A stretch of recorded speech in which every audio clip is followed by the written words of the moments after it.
take on the world.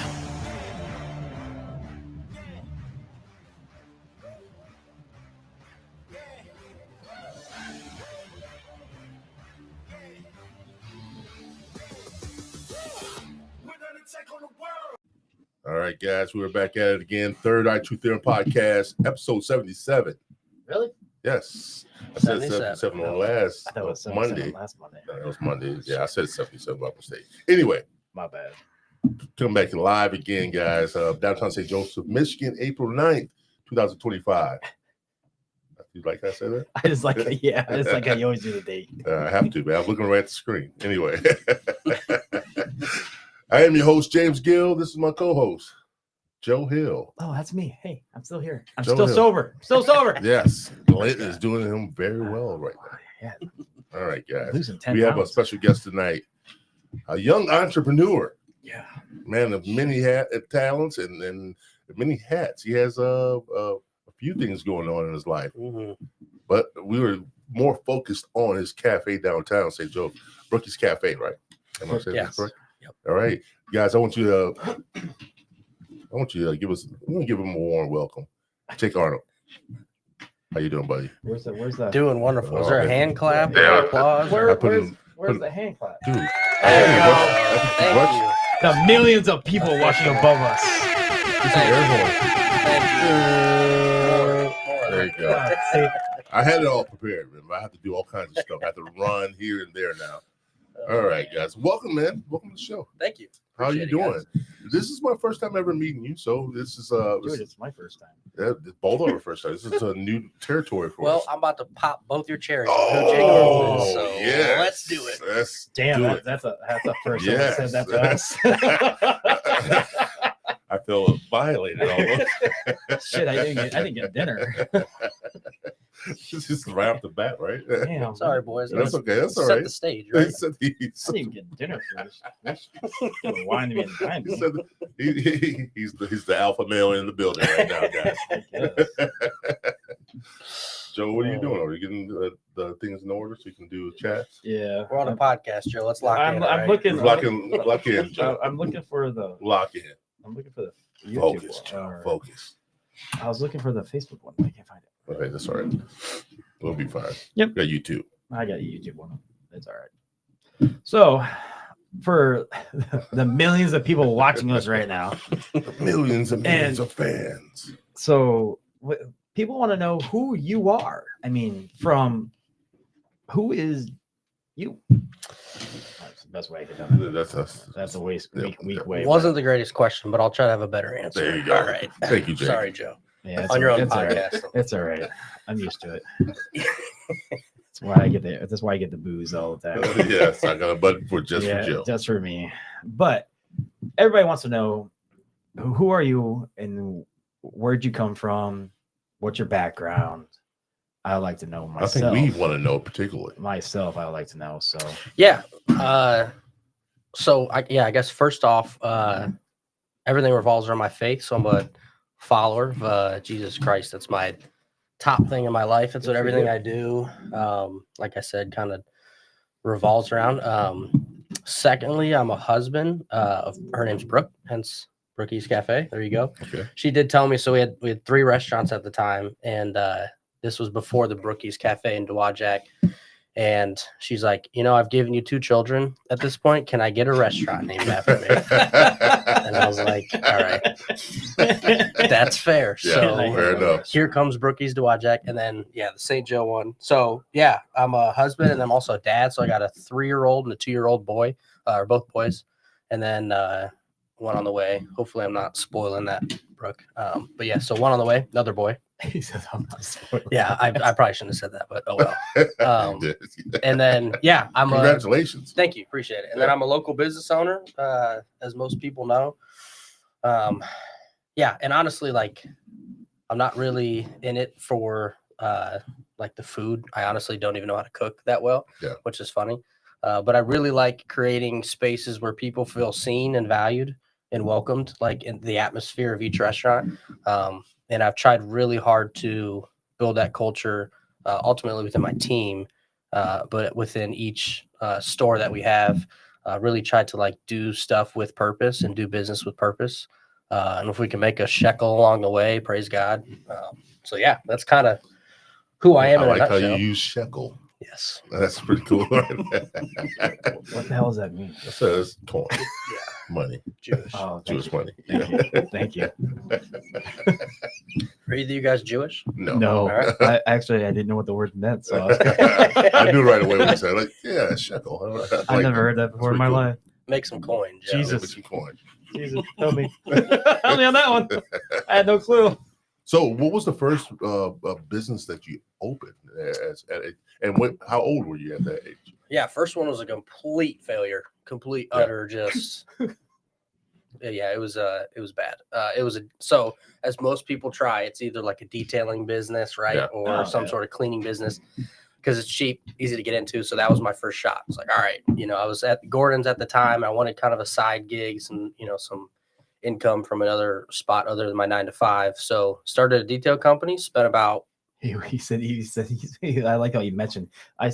People started like detail companies. Like I didn't think that. I didn't think you were gonna say you owned a detail company. Oh no, yeah. I mean, okay, hear me out. I owned it for a very small amount of time. So for probably 6 months we did business. Spent like $10,000 getting the equipment, getting the van set up, and all this different stuff. And had a buddy of mine and I were running it, and it basically just didn't work out. I was too busy with Gordon's.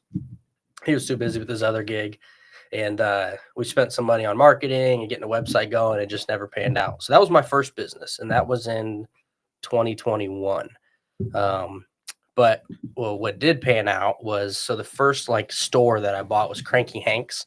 That's in Dowagiac, Michigan. Yeah. So it's actually like, it's not a restaurant. It's a convenience store. And it's got like a takeout place as well. Yeah. So it's I've been there. Oh, have you really? Yeah. Really? My family, that's a whole my ex-wife's family's from Dowagiac. Oh, okay. Yeah. So Cranky Hank's staple in the community. Yes, it is. Right. So 18 years they had been there. I was selling to them when I was working for Gordon's. Built a really good relationship with Danny and Hank, and they wanted out because they had been doing it for so long. Wanted to move to Florida and retire. And I was like, I really hate authority, and I kind of want to get out of this. That's the best way to do it. I mean, that's the honest truth. And I did feel God kind of leaning me out of like out of the corporate realm. So they were like, hey, what do you think? And I was like, well, let's look at some numbers. And so we kind of worked out a deal and whatnot.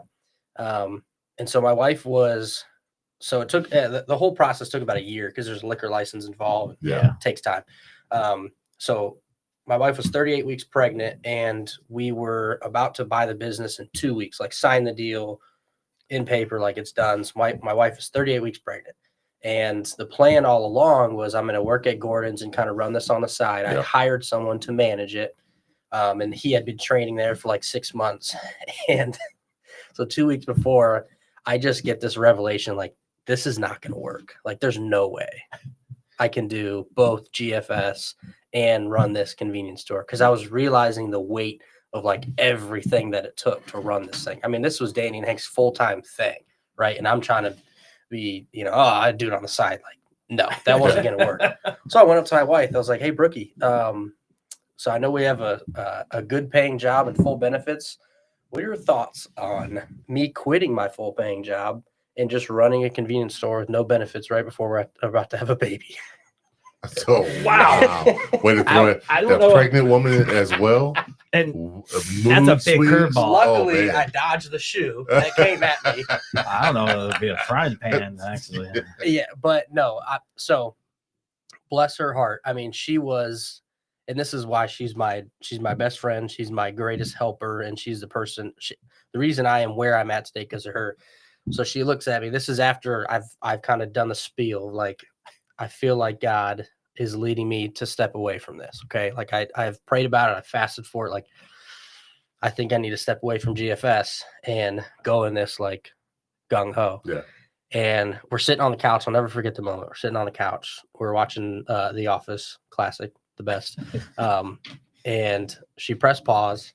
She turned to me like this, and she says, after about 30 seconds of silence too. So I wasn't sure if she was going to try to stab me or if she was going to be like, let's do it. So she turned to me. She says, I trust you. Wow. And I was like, oh. I mean, as a man, like you hear your wife say something like, I mean, you were just like that's all you want in a relationship, anyway, is the respect that somebody can just trust you making a choice and they stand behind you 100%. Yeah, I mean, having trust in my leadership to be able to say, exactly, I believe in you to be able to go and provide for us. Right. After like we've been married for only I think 2 years at this point, so there's not like a huge like longevity like history of me doing this. So she says, so I trust you. And excuse me. And 2 years later, we've got 5. So that's where that's where it led. So I like that. 2 years later, boss man moves. 5. I like your style, dude. I really do like your style, and the way you describe that, just coming into your own and knowing that this is a risk that you have to take. But if you don't take, you probably kick yourself in the ass later on down the road. Oh, yeah. And once you got your wife on board, it was clear sailing from there. Just like MM said, you have one chance, one opportunity to do something. I mean, that quote right there actually is a great quote, and it's coming from him. A lot of people say, "Oh no, it was a lyric or in the movie," but it's true. You only have one chance, one opportunity to do something. Do you seize the moment to take it? Right, and it's true. And I wholeheartedly believe if I would have tried to do both, I would have probably failed at both. You've probably been under a lot of stress at that point in time, and running a business and working for someone else. Well, yeah, it wasn't going to be sustainable, and that's what I saw myself. I was like, yeah, there's no way I can do this, because a lot of people, like one restaurant, like just having one restaurant is so like it's so weighty because there's so many different things. And one thing I will say about the restaurant industry specifically, and even small towns, is there is absolutely no grace with small town. I mean, you could go every week for 1 year. You could go 51 times and have a great experience. That one time you don't. Yeah. I mean, you remember it, and then you're like, I'm never coming. But the 51 times you'd been there before. So the restaurant industry is a tough industry from the customer like experience aspect, but then also the financial, like the margins in restaurants. You know, people think I've got money. No, sir. Have you seen the restaurant P&Ls? No, sir. You know what I mean? Like it's not easy to make money too. So it is a tough industry. So trying to think that I could like balance having a full-time job and then also like manage that. I felt like I was kind of like, God was like, are you going to trust me all the way? Are you going to keep this kind of safety net? And luckily I was like, it's the safety net. Let's just gung ho. Let's roll. So when the first year into this business, a new venture that you took off into, did it take off right away? Because it was a staple in the community already, right? Yeah, it had been there for 18 years. Okay, so 18 years, and the business probably still kept going the same way it was before. Oh, right? You have your regulars. Yeah, you have your regulars. Yeah, you have your regulars keep coming to the same store, keep coming in. I mean, it's a small, tight community anyways already. Did they? So. My real question is, did they embrace you as the new owner of Hanky's? Cranky Hanks. Cranky Hanks. Absolutely that's not. It wrong. They hated me. They hated you off the Absolutely. Really? Did they really? Oh yes. I used to call myself the most hated man in Dowagiac. Really? At the time. Oh yeah, absolutely hated me. 18 years these people had been in there. I mean, they were in there 7 days a week, pretty much the whole time. Okay. And this is I have absolutely zero problems with dating Hank. Love you guys, support you. Hope you guys are doing well. So zero problem with them. But you have them in the building 7 days a week. And then this guy comes in, right? And like, I'll be honest, you asked about sales. Like I saw 25% increase because of some marketing, a little bit of development, some menu we made some changes and people didn't like the changes. Okay. And also people didn't like that I wasn't there. I mean, my goal is not to live to work. Like you will never see me working 60 hours a week unless I absolutely have to. Right. So they go from seeing the owners in there every day to me building a team, right? It took me some time, but I built a team to run it. Right. And that's what allowed me to go into do the other, the stores. That's what business owners want to do, right? I know, but it's just that small town mindset of like, no, I need to see you every single day so that I know that your blood, sweat, and tears are in this. How people get when they can change be things. Very petty at many times. I mean, it's not just petty. Small changes scare people. Just changing the menu. Change in general. I thought I was, taking people's heads off when I took a burger off the menu. You know what I mean? That's my favorite burger. What do you think? What do you think if Wahoo's would ever change managements and change menus and change the name? How that small community would be? Oh yeah. I mean, that's establishment right there for that town. Anyways, I mean, it's a great food, but people hate it that all of a sudden it just totally revamped. Yeah, so, you take a staple and you change it. People are gonna be upset. So you're creating this new team, new menu, a new place, new area. When did you know that people have started to embrace you? I think my wife just asked me this the other day. 5 years later. No, they embraced me when they had no other choice to. Okay. Oh, that's a good answer, though. Hey, I'm serious. When you see someone be as successful as this company, and praise God, I take zero credit for it. Yeah. Okay. When you see someone as successful as this company, you have no other choice but to be like, he's here, and he's here for good. Yeah. And so stay. Yeah. That's when they accepted me. Is when I was like, I've grown. Alex Hormozy talks about like you have your competitors and like you're trying to do different things in them, and his strategy is like you've got the sun right here, your building's here, and then you've got these. You grow so big that they don't even see the sun anymore. That's my goal. Grow so big. Hey, you don't have any choice other than to accept. That's pretty JRG. Cool. I like how you. Oh yeah, I like how you did that. Cheers, boys. Salute. How you end up in the water. It's okay. I have a close for a reason, Joe. I know. You spill. That did sound good though. After I said that. So after that first adventure you did in Dowagiac, what did you open up after that? So each of the restaurants that I've opened, I used to sell to, barring Rookies Dowagiac. That was the only one that I didn't. So Amy's Fabulous Diner, which is now Wakey Jake's, which is my other breakfast restaurant. Yeah. She called me after I think she had seen some success that I had at Happy's 6 months later. So I opened it in April.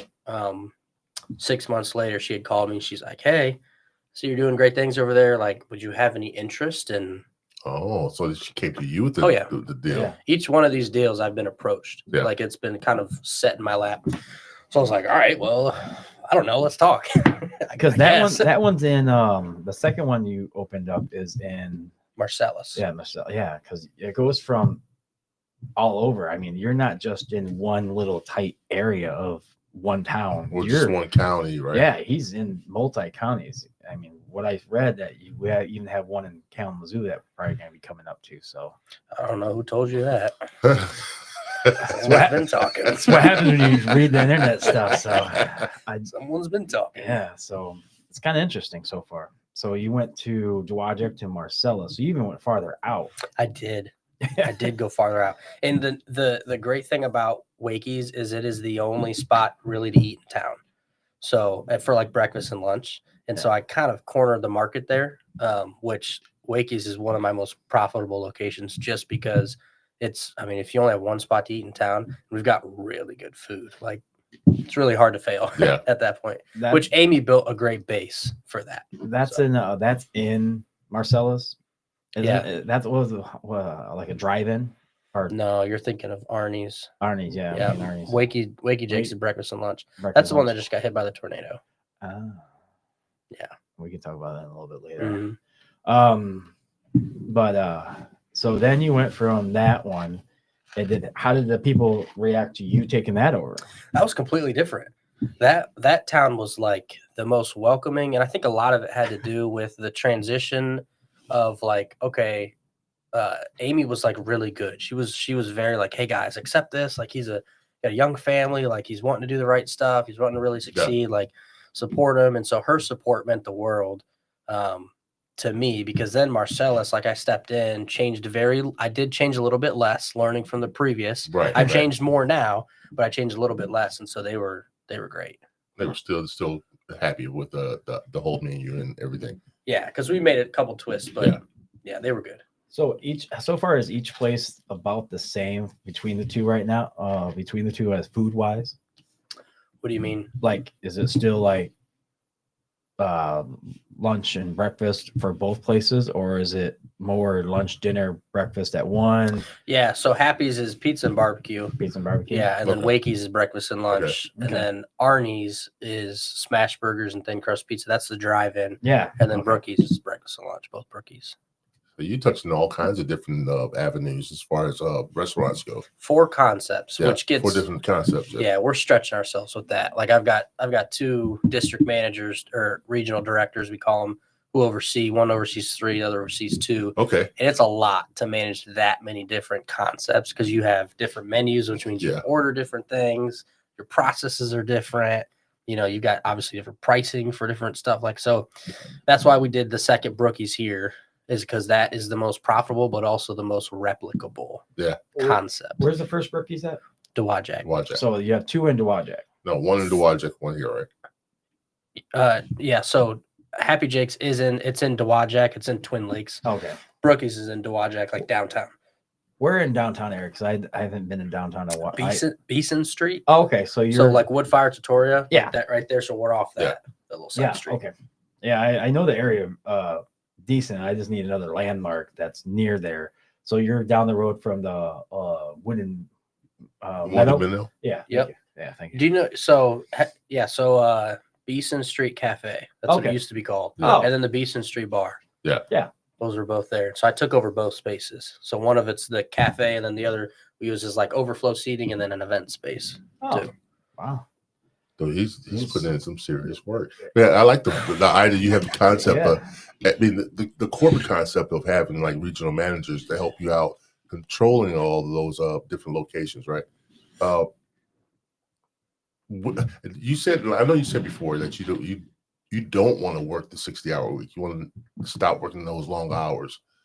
What concept, as far as a corporate concept, that you adapt from? I mean, take something from and put it into your own concept. I love that question because that's what I'm passionate about. Yeah. So leadership and building culture and teams, that's what gets me up in the morning. So we've got a lot of managers. So we got the regional director of East and West, right? And then you've got a GM at each location, and then a kitchen manager and a front house manager. Okay. So you meet these restaurant owners, right? They're working 70-hour weeks. Yeah. 60-year-old guy working 70-hour weeks his whole life. Can't get himself out of the business because he's got his hands on everything. He can cook, he can serve, he can cash people out, he can take phone calls. How well do you know your P&L? How well are you marketing?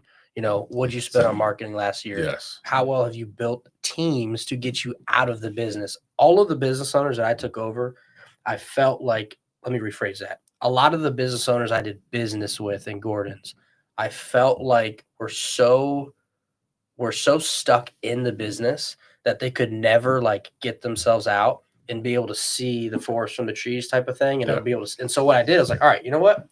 I'm gonna, let's flip this on its head real quick. I'm going to get myself out before I can afford it.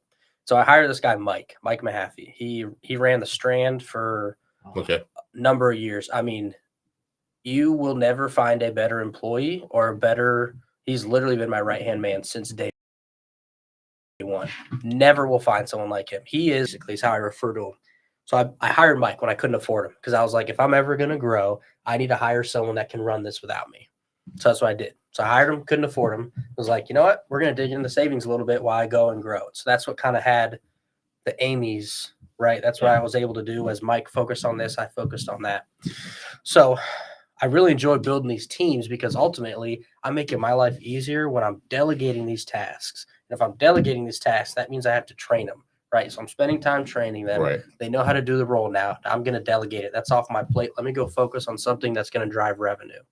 Okay, now that I've maxed out how much I can do with driving revenue, I'm going to teach someone else to do that so that I can focus on driving revenue at this location. I love it. That's, I mean, love that concept. I would say over the course of 2 years, because I've hired business coaches, I've hired finance coaches, because I'm way too dumb to do any of this. You know what I mean? I come from, just a W-2, like, I don't know how to manage cash flow and do all like read P&L, read a balance sheet. I had no idea. Right. So I was like, I'm going to educate myself because no one else is going to teach me. Right, so exactly. Sorry if I'm talking too much. No, you're fine. That's perfect. That's like perfect, my man. one thing. I love it. We love this content. Yeah, we're both digging it, but so my question is behind what you're saying is you have a company. Technically, you have a company. You're the owner of the company, and how do you? I guess the best way of saying it without sounding like an asshole, but I can't not sound like an asshole on this question. I can't. I try to find every possible way I can. So, how do you feel that you own all these restaurants, but you're not in the limelight? People don't know technically all the way who you are. If you're not at these restaurants, you're trusting your manager, your general manager, and everything else leading up to you is the face of your pretty much your establishments. That's a great question because and I'll answer that with I never want to be the limelight. I never want to be the face. So you I never want to be the face. You know why? As soon as I'm the face, I'm expected there. And as soon as I'm expected there, that takes me away from growing. And here's my answer to that. You know who the face is? Ashley Hall. Yeah. Lauren. Yeah. JT. My servers. My servers are the face. My servers, I've had more. So the 2 years I've been in business, not once will you go on any Google review, any Apple review, any Square review and find a customer service complaint, because that is the culture that I'm facilitating at the company. Yes. I won't allow it. And if you are a culture killer, I don't care if I have to work to cover your shift, you're out. That's the face. That's the limelight, is those servers creating that. And then you asked about how can I trust people, systems and processes. Level of accountability, checks for accountability. That's just keep preaching, brother. Hey, keep preaching. Can I get an amen, Joe? Keep preaching. I can't. Well, that's my answer. I can't. I like your process. Yes, your answers are spot on. That's brilliant. That's brilliant. But with, I guess, I don't know. I come from the background a little bit from the restaurant business and everything else that I've been through that. I got out of it and worked factory. Then I would love to get back into it. I really do. But it's my thing is I would love to have the owner still. I would feel like the owner of the place is not backing me up. He's trusting his other employees to make the place happy, not that. Exactly. That's exactly what you want to do. You don't want to be the face of every, like I said, you have to be there. I understand that, but that goes back to the first business he bought at the Wajak. Yeah, they were the face of that place, and when you came in, they weren't there anymore. They wanted to see you more, and when you weren't there, they got upset. That is the smartest business strategy of all time. Have your people that work for you be the face of it, because they're the ones that were doing all the work. Well, I understand that doing because the hard work. I mean, even when I'm working at Ace right now, I had a customer come in and say, if you're not here, I'm not going to buy anything. I want you to help me because I trust your opinion. I want you there because I want your aspect on what I need done. Then if I'm not there, they don't shop. And that's great. So that Joe, makes me feel good. But I know that's great. But has your leadership team built a team that other people can trust other than you? It sounds like that's a very siloed. Yeah, it is. Where it's like, if you're not there, then I'm not going to come. That means that the people beside you are probably not trained, not groomed like you are, as far as, being knowledgeable on that stuff. Or not even knowledgeable. It's more my customer service aspect. It's my way of thinking outside the box. It's my way of doing everything that possible to accomplish what they're wanting to get done. A lot of people don't have the time and patience like I would do with any of the customers out there. Even when I was in the restaurant business, I loved serving and helping. And I might have 7 tables, but each table got my devoted attention down to detail on what they wanted and how they treated it. And I mean, I guess my thing is, are you asking if I'm not there, they're not supported? Is that what you're kind of? Yeah, actually. He supports them with the trust that he gives them to run that thing the right way, because he trained them that way. Yeah. He trained them, and he trained one person. They're going to train the rest of the people how he wants to be trained. I see it. I mean, And that's So, a it's standard. smart. right there. It's You know, smart it's- business. It's smart business. It Well, is, and actually, also, so honestly. we actually I have someone who is the JRG trainer. So Jake's Restaurant Group. She trains every single one of the front of house people. Because I'm so specific. Like I sit in every single front of the house interview because that's my face to the customers. So I'm very particular, and it's 8. You got to be with someone for 8 days before you're allowed on the floor by yourself. Yeah, it's not all the time, but we try to do it. Most of the time, 8 days. Because there's so many, like how you respond to, hey, I asked for over easy eggs, these came out over hard. Yeah. What's your response? It's not, oh, sorry about that. It's, what can I do to make it right? Yeah. exactly. What can I take off? Exactly. Right. And we've got even down to the word of like what you should say back to certain objections when it comes to that. So I would say 1, it's good training is your support, but 2, it's having the managers in place to support the people who need help. Right. Like that's why I've got a front of house manager, a kitchen manager, then a GM, and then you've got your director. And then if it has to come to me, which I'm the last phone call, it'll go to me. And it shouldn't have to come to you. 90% of the time it doesn't, but when the building's on fire, I still get Exactly. Exactly. Interesting. Very smart, smart way to look at things like that. I totally agree with the way you run things. It's perfect.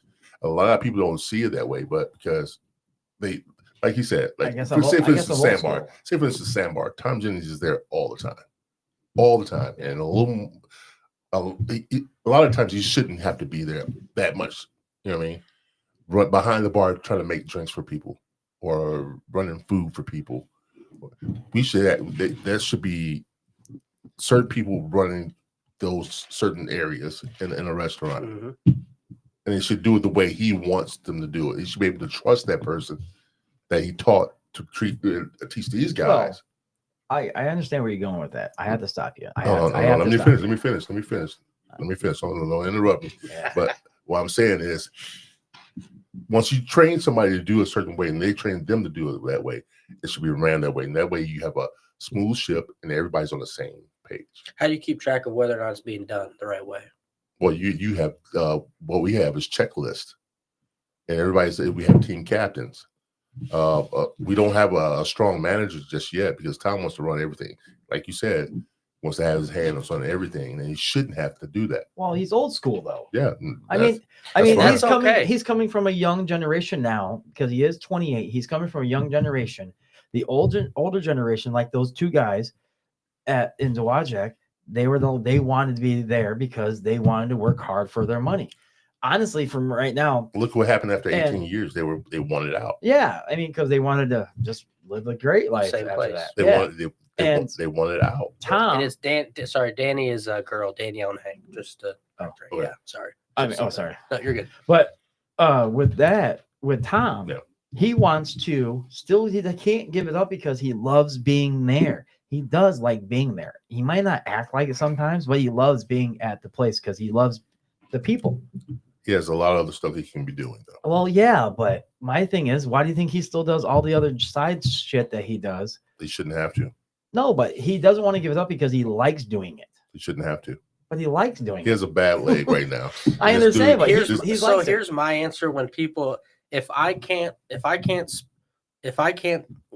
whether or not I know something is wrong in that department, I'm too far removed. If I can't, sorry, I'm tripping over my words. If there's something going on with the server and I can't tell whether or not she's doing something right or wrong, I'm too far removed. Same with marketing, right? Yeah. I just hired a director of marketing. If I'm not sure whether or not what she's doing is working or not working, I'm too far removed. And that's my kind of basis that I get on is I don't know how to cook. I couldn't cook one of our dishes. I couldn't throw one of our pizzas at any 5 restaurants. Okay. I could not do that. But I can tell you exactly to the dime and to the, even clicks per, I could tell you all that stuff with the marketing, and then I could tell you everything with my P&Ls.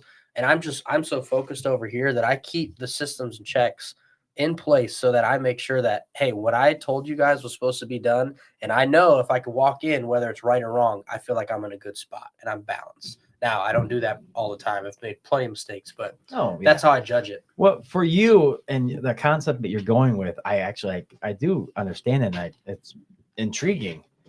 But with the concept that I'm used to, you have 5. So, yes, you need everybody that you have underneath you to tell you, because you can't be in 5 places at one time. You can't. There's no possible way. Then plus on top of it, they're all about 30, 45 minutes away. So for you, you can't get there like that back to St. Joe if you're coming from Dowagiac. You can't. So if you're in all these places, you have to have that trust. You have to have that respect. You got to have that, all that for all the locations that you're in. Excuse me. So from that, yeah, I understand why you need all these people, because you don't have just one place. Tom has one place. He wants to keep it. So he knows how he wants to run it, because he's used to that. If he had more than one place, yes, he would have to trust somebody else behind that and go with that.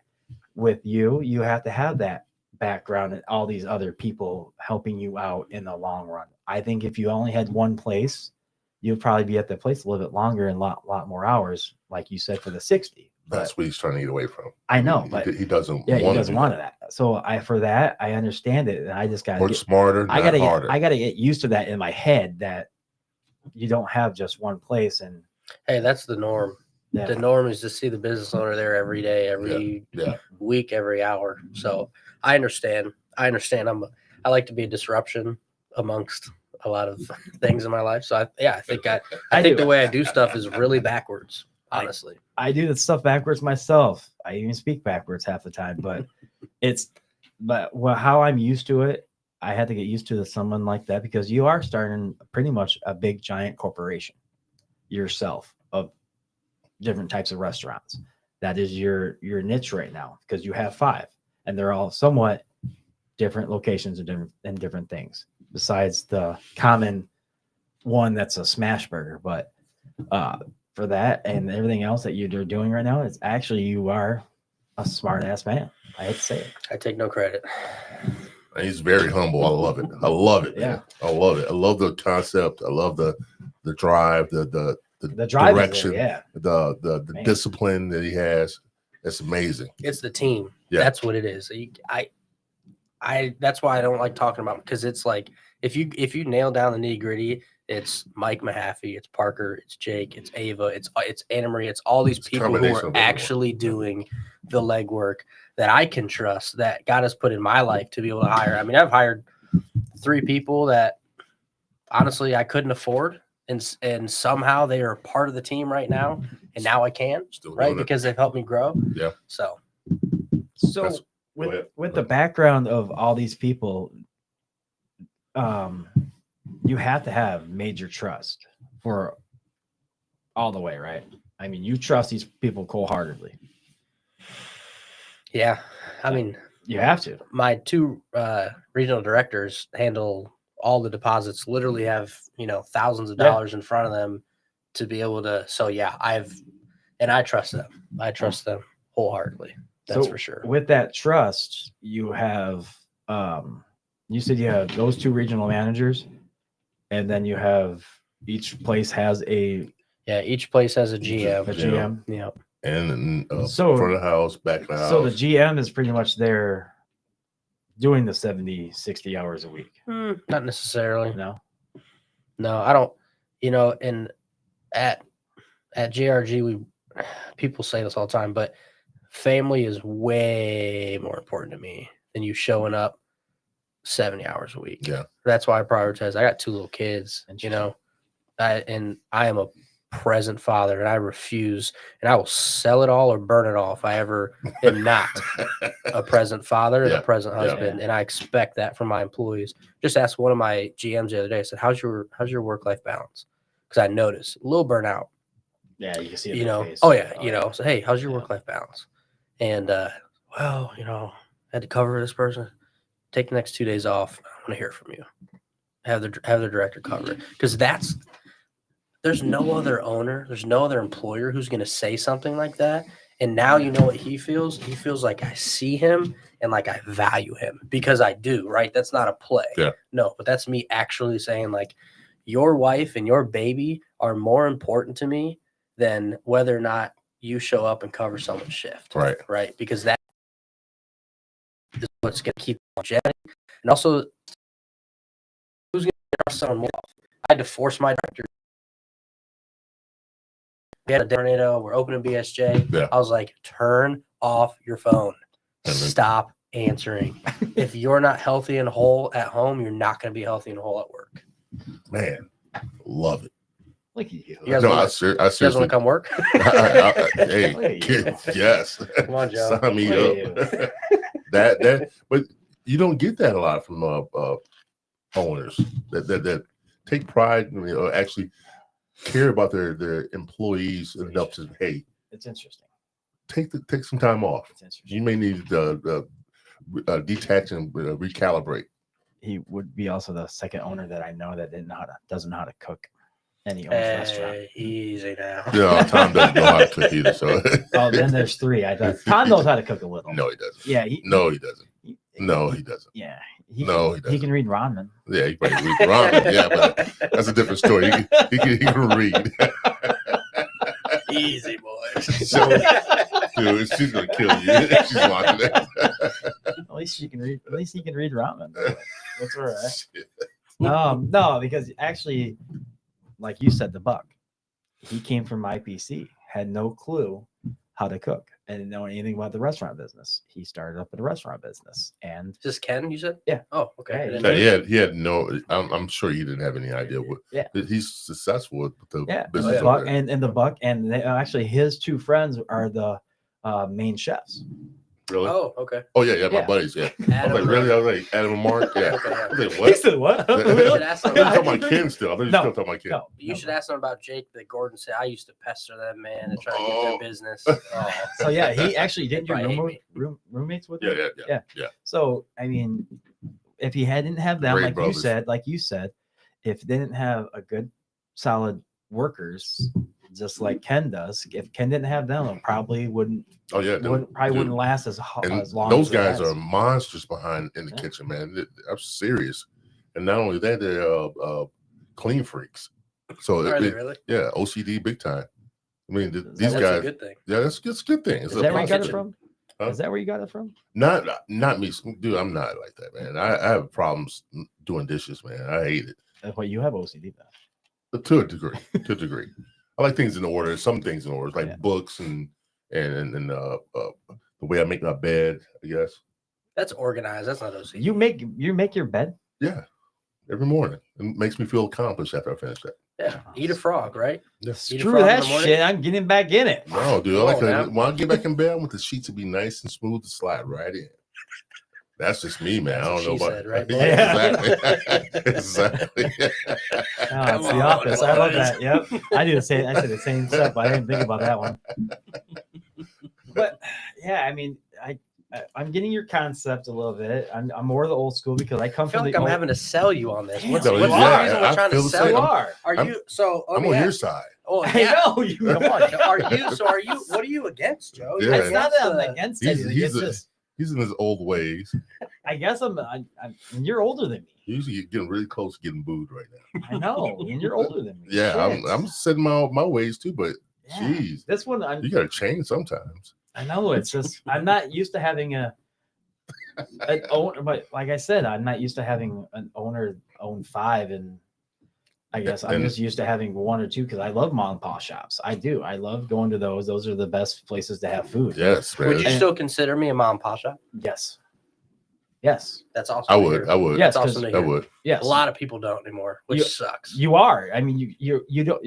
Every Even though single you have place. a chain of them, You might have. It's not even a chain because a chain is the same name over and over. Yeah, but he does. He He has has different- 2. He has 2 the same name, but he has different ones that serve somewhat different styles of each Mhm. food. So it's not a chain. The chain is something He every has single 2. time. He has 2 of the same thing. Same So it's a name, but chain.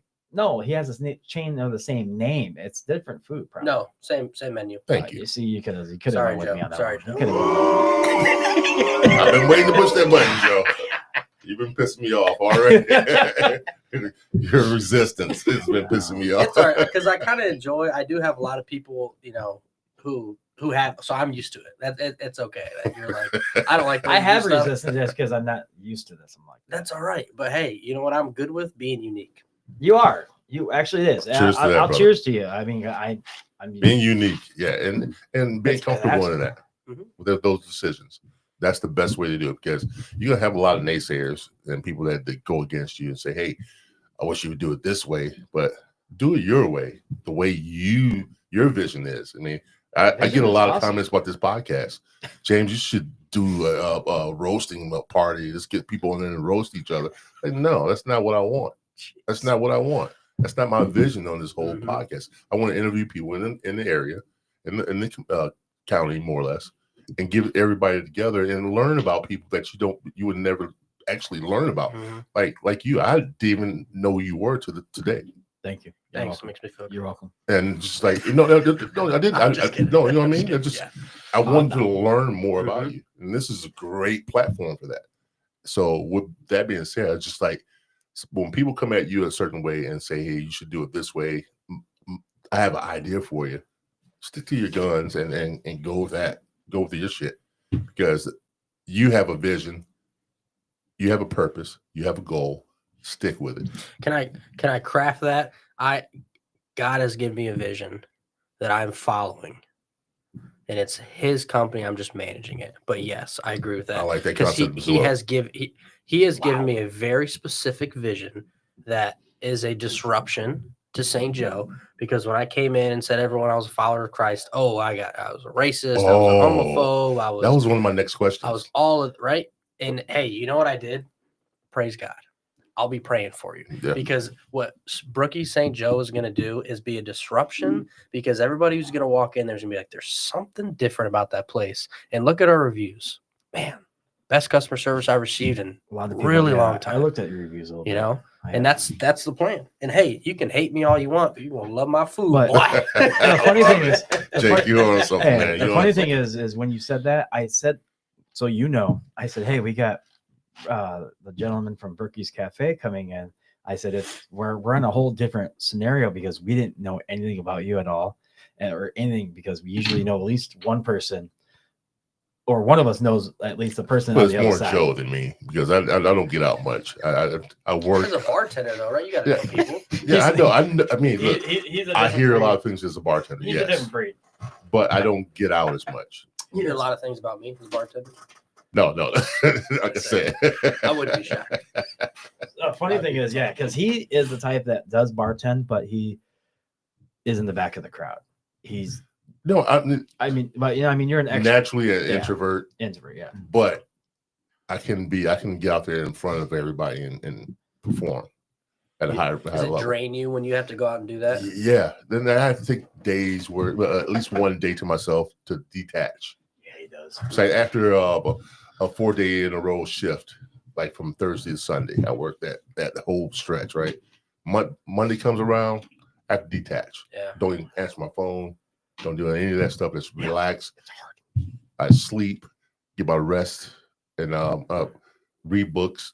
I play video games too. And by the way, how do you feel after doing a podcast? You feel drained? No, I feel revived. Really? Yes. So what is it different about doing a podcast versus talking to people? Well, you're still in a room. You don't have to put on this face, this facade, and that's the way I feel sometimes. So I put on this big show for people, a facade, and doing this right here, I could be genuine as possible. Sure.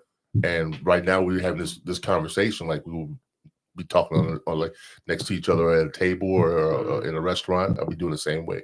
I would talk to you as a person, not as somebody that's trying to sell you something. Sure. Yeah, that makes sense.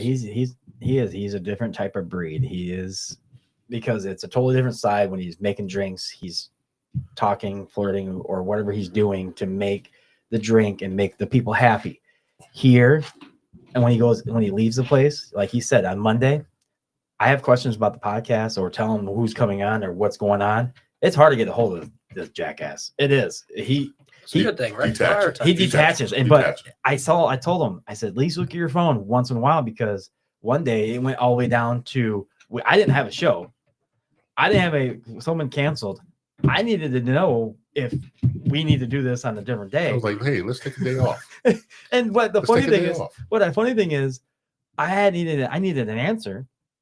And he said, oh, I didn't look at my phone all damn day. I said, yeah, I know, jackass. Yeah. Honestly, hats off to you, because I don't think a lot of people can do that. Well, it's hard. Yeah, a lot of people get pissed off at me about that, because I really don't need my phone half the time, unless I really want to be on my phone. And I'll charge it, whatever, to put it away. and I'll just get back to the grassroots of who I am. So you feel like you're performing in a bar setting. You don't feel like you're performing right now? No, he's No. not. Wow, No. that's crazy. He's not. Because you would think like as a podcast, I mean, I guess No. it is a very different setting where it's like Because if I think about it, I don't think about this camera right here being in showing everybody what we're doing. Mm-hmm. I think this is a genuine conversation between two people. Yeah. And it feels natural. He zones out. He doesn't even see the camera. It Half the feels- time he doesn't even know it's there. It feels natural to me. I mean, just being able to converse with someone on a natural basis, just learn about somebody else's life. I think it's because it's in a room like this. No one else is around except us here. So knowing he doesn't have to be that different person behind the bar. He doesn't have to be that person. He's just him because we're still in a room that he feels comfortable in. This is like my sanctuary. Yep. You know what I mean? I feel my dojo. I put this together. I was just looking at pictures today, and I saw an old picture of Eric sent that one. Yeah. Yeah. That old one. I was like, holy crap! This place has changed so much since 2020. I'll show him. I saved it actually. 2020, and it's changed so much from this computer area, this table, these down to the microphones. Here you go. That's what it looks like. That's what it looked like before. Oh wow! Now looking around the chairs. Yeah. Tables, It's totally different. I mean, Yeah, you've grown. it's grown. Yeah. And that right there just makes me feel Even more the computer changed. it makes me feel more comfortable what I'm doing right now. Because I enjoy doing this. I'm not saying I don't enjoy doing my job, which I do. There's times I have to, I don't really want to go to work, but I have to. Mm-hmm. But at the same time, I know that my job entails. I have to be this person in front of everybody. And I think he likes knowing like someone like you now. So he can come up to in your restaurant if you're there and say, "Hey, how you been?" and stuff like that. He would never do that right away if you weren't on this. So let me ask you. So you said I heard your why. Your why was why you do this podcast. I want to meet local business owners, local people in the area. Just out of curiosity, what's your goal with this? Well, I want to make this the best podcast in this area. First and foremost, my next step would be something regional, get a little much bigger than what we are now. By regional, you mean reach? As far as the reach of my podcast. Okay, gotcha. And that, I mean, the sky's the limit from there. I'm willing to put my whatever it takes on the line to make that happen. And right now, it's been to the point where it's actually happening now. We're at episode 77 right now, right? Once we hit that 100 mark, that's going to be the plateau for me right there. But I know it can grow more. It can go a lot further than what it is now. My thing is, I want this to be the best, maybe even the only in this area to do something like this. Get people involved, the community involved.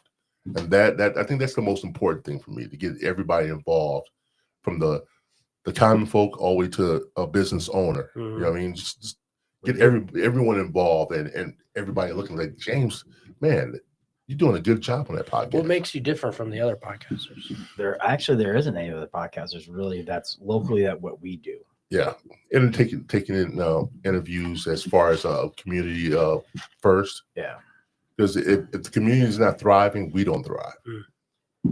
I mean, Go I ahead. was say we have people coming off the side now. Since we're on the 77, people are coming off the streets and saying to us, I was just at the sandbar and he was behind the bar. I was eating my burger and this lady came up to me. "That was a good podcast last week. You guys need to keep on going." I said, "Oh, you're welcome." And now we have people just coming down the streets and just telling us we're doing one hell of a job and they like the interviews and everything else. That's a great feeling for me. I don't know about him. I get it a lot. I think I get it a lot nice. too. Nice. Just recently, a lady messaged me and asked me what the podcast was about, because she liked the picture I put out. So I put a picture out of all the guests at the end of the show, and she asked me, and I gave her a big description of what the podcast was about, and she said, "Oh, that's great. I'm gonna subscribe right now to help you guys out, because it helps the algorithm on YouTube, of course. But that right there means so much to me. It makes me feel so good. It's a good feeling that you know that you're reaching out to somebody that likes your content. And this content is not just for likes and views, but it's something to help people. Hey, know who you are. Know who you are. Know who Jake Arnold is. I would say your unique selling point. I would say interviewing like business owners to give them a platform. That would be something. If you told me, hey, you can come on 100,000 people listen, I would have been like, heck yeah, like I did, right? Like I was like, heck yeah, let's do it. That's something I was like, man, there's not a lot of people who are like, hey, let me go help out the local business owner and do that. So I do appreciate about that about you guys. That's one thing I was always push people when I saw that you're opening up a shop. I actually, right when I read that on Facebook, I messaged you that same damn day. I did. Oh yeah. And from there, I was trying to get you on and trying to find a spot open for you, because right now we're booked out till end of May. Actually, middle of June, actually, we're booked out already for 2 shows a week. And for that, I've been trying to squeeze other people in that hasn't been on that, because I will probably have you back on later on 6 months, or maybe after the season ends, for around here and see how you did. And see how you guys did in October, around October time. I'd like to hear like a recap on the season for St. Joe. I mean, but I tried to find people when I booked the shows for them, is people that are interesting and that have something to talk about for about 2 hours, but it's also who people would like to get to know even more after the show, or would they like to come on and talk of something that they had to get off their chest? I'll bring them on, but I'm not going to just bring some common random people that just want to be on the show just in chit chat and just roast, or just come on I have or name drop or something like that, and it's just make fun of somebody that they just want to just have them on for and also people they come out of the woodwork when you're doing something. You know what I mean? Oh yeah. They come out of the woodwork. Well, if you bring me a podcast, I have a lot of stuff to talk about. But is it important for the community? Mm-hmm. And that's my thing. What does it bring to the table? Mm-hmm. Your the things that you know, the things that you want to talk about. Does it help the community in any way? And it probably doesn't half the time. Mm-hmm. People just want to be seen a lot. So I look at it this way: if you have a story like the kid Nick Gunn, the guy, the way I heard about him, he was he was at the art fair on the Bluff in St. Joe 4 years ago. 4 years ago, was it 4 years ago? 4 or 5 years ago, yeah. And a guy from Florida didn't want him to film or anything like that. He was just talking to people along the street and to the vendors or whatever. And the guy just started throwing out racial slurs because the kid is black. And it was on the news. It got so big, it was on the news. And this guy got banned from the art fair from Florida. Nick did, or the guy? No, the guy he was trying to interview. The artwork guy. I mean, cops came down, and it was a big thing on the news. So that's the reason I heard about it. So I sat down with Nick and talked to him, and I was like, dude, we would love to have you on our podcast. Yeah. So let me ask you something. So you mentioned people coming out of the woodwork when you start doing something. So I guess how would you, business owner, podcast runner, like when someone comes to you and they're like, help, almost like a handout type of thing. Yeah. How do you entertain that? What do you mean? I'll tell, and person remains nameless, but you see this guy's doing something, right? Like, hey, Jake's, may have a little bit of success or whatever, hey man, I could really use a job. And then I'm like, all right, well, let's talk, right? See that as, work history, hasn't worked in any place other than, 3 weeks of length and things like that. So you get some people who it's like, you talk about, hey, you don't really have any value in like what you're going to say. Like, how do you handle that as a podcast runner where it's like, hey, I appreciate you reaching out, but no thanks. How do you do that in a way that's not going to turn people off? I usually give them a card and 9 times out of 10 they don't call back. A card? My business card, business card. Gotcha. 9 times out of 10 they don't call back. Actually, so you put it on them. Yeah, I give it. That's a great answer. I leave. Hey, that, fill out this application. Yeah, 9 times out of 10 they won't do it. Yeah, I'll leave it up to them to make the first move. Yeah. And if they don't call back and reach out, then they weren't serious about it. Do you know how I do it though? Oh. I still talk to them and see. What, I still concept with what can I put this with, or who maybe I can have 2 people on here and they have something to talk about together for that. So I always keep them and keep on booking them for later on in the shows. Or if I need to fill in, sure, I'll put you on, but you're going to be the last minute, or you're going to be something like in that atmosphere. If I have a cancellation and I need somebody, you're going to be the first person I call. I have 4 different lists on everything. For some odd reason, we get more restaurants, music, and radio personalities. Yeah, personalities and everything else that I've known all my life. But we interviewed a few political candidates in the Barron County area. Like in a couple of weeks, we have Paul from St. Joe Today. Okay. Paul. He's coming on again. Actually, he was on the first time, and he's going to come on again. Probably end of this month, I do believe. Who do you guys like interviewing the most? Kind of like restaurant tours or music people or everybody. Actually, I haven't found a bad person that I have not. We've had maybe 1 or 2 interviews that weren't as entertaining, put it that way. I like the ones that bring me gifts. Hey. See, look at this.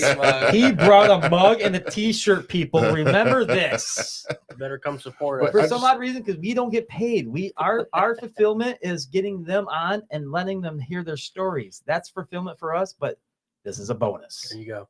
I got a gift card to see how well this goes. And we'll love it. We love every minute of this. And it's I don't know, it's the pure enjoyment of getting people on and then telling their story. I think that's the biggest thing for me. I like to see people that most people wouldn't know tell a story about themselves. Sure. And then the internet going crazy on it. I think that's why I'm still here with you. Yeah. Because I love that this was your pipe dream. This is your dream. This is reality for you. And bringing these people like him, like Pat Moody, Glenn, that the ones that you see when you serve them a drink, but then you get to see the other side of them that you didn't know about. I didn't even know that you didn't know. Head, I didn't know he was Glenn Head was the owner of Melmax at Tom. So him here. Awesome. So stuff like that, when I bring these people on, that I known them, and then see his response to it. Like Pat Moody. Great. One of the icons on radio in this area. Yeah. Big. I mean, a great icon for the radio area. He came on and dude, I was like a kid in school, and it's like, oh, dude, tell me more. Right. I was giddy. Just to hear him talk about his life. The story of his life when he, especially the one part that I always remember of that show is when he met Nixon. Yeah. Oh. Yeah. And he told a story about how he met Nixon at the airport in Michigan. In Detroit. Was it Detroit? Detroit. And it's funny when, so I forget who said it, but it's I want to say it was Alex Ramosi or Jordan Peterson. He says if someone's not interesting enough, or if you think someone's not interesting, you haven't asked them enough questions. Exactly. And it's like you're right, because you get these people on and you start to dig a little bit. You're like, you might have a pretty cool. You do have a story, you know. Well, we had this one kid on. He's a local rapper. Oh God. And this is exactly what he was feeling. I was too. That's exactly what he said. He said what? You told me his DJ name and everything else. We have you on the Monday. You're our Monday show, and he's one of the coolest kids. Yeah, he is. He was cool. He knows what he's talking about. He's entertaining. Totally changed my way of thinking about him. Yeah, it was awesome. Awesome show. Never judge a book by its cover. Yeah, I don't anymore. I try not to, but I don't. But when you told me who we're having on, I'm like, why? I mean, what kind of interesting stuff can he tell us? Or and he put the smack down. Yeah, he did. Joe didn't see it coming. I was like, I loved it. Told you. I did. I loved it. And he's actually was the second highest. Yeah. Show that we ever had. Really? And the views for the first 6 months. Yeah. The views. Yeah, until we had Johnny on, but Yeah, Johnny Ford is killed it. Yeah, he killed it. Yeah, because like we had a guy, Billy Cooper, on. I mean, one of the local bartenders in the area. That hit well, he's retired now, yeah, but because I've known the guy for a long time, and he told me about all the stuff that was going on with him. Brought him on the show, dude. He almost had me in tears. He did have you in tears. What the hell are you talking I was choked up. At the end, I was choked up. Yeah. I didn't want to start crying or anything, but I started to tear up for a minute. And I wiped the tears away. But at the same time, I know the relationship that we had, right? And just to see him deteriorate as far as his health was going, it bothered me. And that just makes my day when I see him happy as hell with this. I know I did something right for this. It was a great podcast, and I enjoyed every bit of it. Top of the hour. All right, guys, we're at the top of the hour, 9 o'clock. We're past actually 9 o'clock. If you guys are watching on YouTube, please hit the like and subscribe button and the notification bell. That gives you more chance to see us when we go online. When we go a live show, you'll get a notification and you can join us and see what we're talking about, guys. I am James Gill, your host from the Third Eye Truth Here podcast. This is Joe Hill, and we have Jake Arnold as our guest. Let's get back to the show, guys. All right. So my question is, you brought up when you got hit by the storm. So what happened? You made that sound so dramatic. Yeah, the storm. The storm of this third storm that's been going around, actually. So you got hit by that storm that actually did have a strong gust winds. Oh my God! Suspense. Go. The storm. The storm. Did I need that? You really needed that? Yeah, I had to. I put that button on there for a reason. So, but the storm that hit, a lot of people got hit hard by the tornado and everything else. I know a couple people that actually, there's a friend of mine, her house actually had a whole tree come down inside in the middle of it. And they go, yeah, it was pretty bad. So with that happening, how'd that ruin your this slowed down. That's how did it ruin your place? What damage did what was the damage, in other words? Yeah, so it was actually we have a barn sitting catty corner from us, and the barn's roof got lifted up over a power pole, over a power line, and came back and hit our back addition. And the back addition had the walk-in freezer, had some other equipment, some storage stuff, and I mean our shed that we had as well was like 300 yards across the street. And then our roof was wrapped around Dollar General's across the street, Dollar General's sign. It's like wrapped around us. It was pretty gnarly. Like it went all the way across the parking lot, which is probably, 40 yards probably to the end of it. And it was just everywhere. The barn was everywhere. So yeah, I was up in Holland visiting my in-laws with my wife and my boys, and I got a call. She was like, "Hey, your roof's wrapped around Dollar General's sign." And I was like, "What?" She sent me a picture and showed me all the damage. Fun stuff. This was supposed to be my day off. It's not a day off anymore. So what was great though is I called my crew, and I had 6 people there waiting for me, ready to be like, "What do we need? What do you need? What do you need from us?" Which goes back to the team, right? Like they were like, it was everyone's day off because it was Sunday. And they were like, "What do you need?" One of them canceled date night. The other one, I was at a family gathering, and they're like, "Nope, I'm going." So it was awesome to see that the team show up, especially when it was 7 o'clock at night. Yeah. Whatever. We ended up power probably out. Which one was this? Oh yeah, this is Wakey's. Yeah. So yeah. So I'm in the middle of insurance stuff right now. We've got at least a door on the backside, so we're open kind of limited capacity, limited menu because we don't have a freezer. But insurance, it takes forever to get literally anything done. So I got to get a whole new roof, whole new back addition built. So I had a whole new walk-in freezer, which is all a lot of money. Yeah. Luckily, you got good insurance. But so yeah, that's what I'm rocking right now. And you said this was the Marcellus one, but you said that's the biggest one that's in that town. That was the only one that has pretty much food in that area. Yeah, there's a little sandwich shop and a gas station. There's an ice cream spot next to us, but I mean we're the only ones who sell breakfast and lunch. Yeah. And so yeah, the town was this sucks because there's nowhere to eat. So of all the ones you have in the area, after this one gets after 6 months, you said usually try to your eyes are getting big where you want to move on to another area. Are you thinking about moving to a 6th location for another one, for another place, or another venture? Yeah, that 6 months seems to be getting shorter and shorter each time. Yeah. Because you get, hey, look, I don't know what I'm doing, but like you get better at something the more you do it, right? So like you get more efficient. So I mean, Mike and I mean, Mike is my freaking right hand. He's my acquisition guy.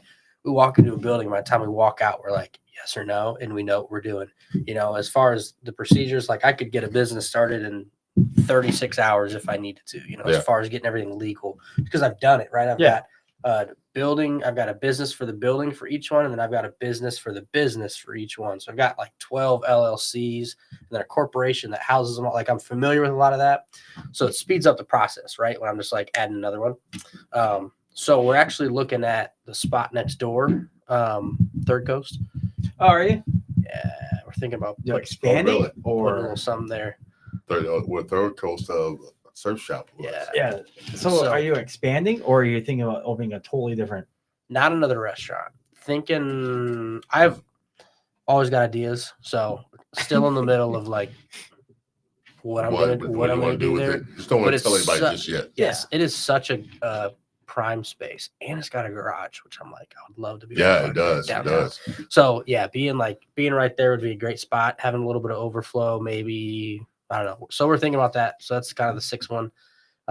But after getting into St. Joe and seeing the population, what it does to revenue, what it does to the, hiring, being able to have a broader span of like who we can hire, I will not go into a small town anymore. Like I'm either going to South Haven or I'm going to Granger. Those are my two like next. I'm going to one of there for a restaurant wise. Yeah, just because the revenue, the difference in revenue, just because of the foot traffic, right, is astonishing. When it comes to, I have a downtown location in Dowagiac versus the downtown location. It's doing 3 times as much as Dowagiac. And that's just because of the foot traffic. Just because of the location. Yep. So yeah, I'm going to a bigger city again. You're thinking about why Granger though?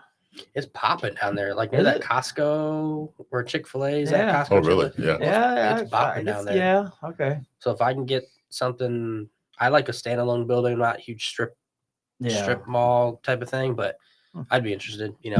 I'm open. I've got a realtor who's constantly looking. That's what I was gonna say. Not a lot of people say Granger. A lot of people say Mishawaka, South Bend, Michigan City. So Granger's where Costco's at. Yeah. So that's the area right there. That I want to be at. Yes, people love going to Costco's. Oh, we're huge Costco people. Yeah, people love going to Costco. Diapers and wipes, baby. And when I've never been there. Sorry.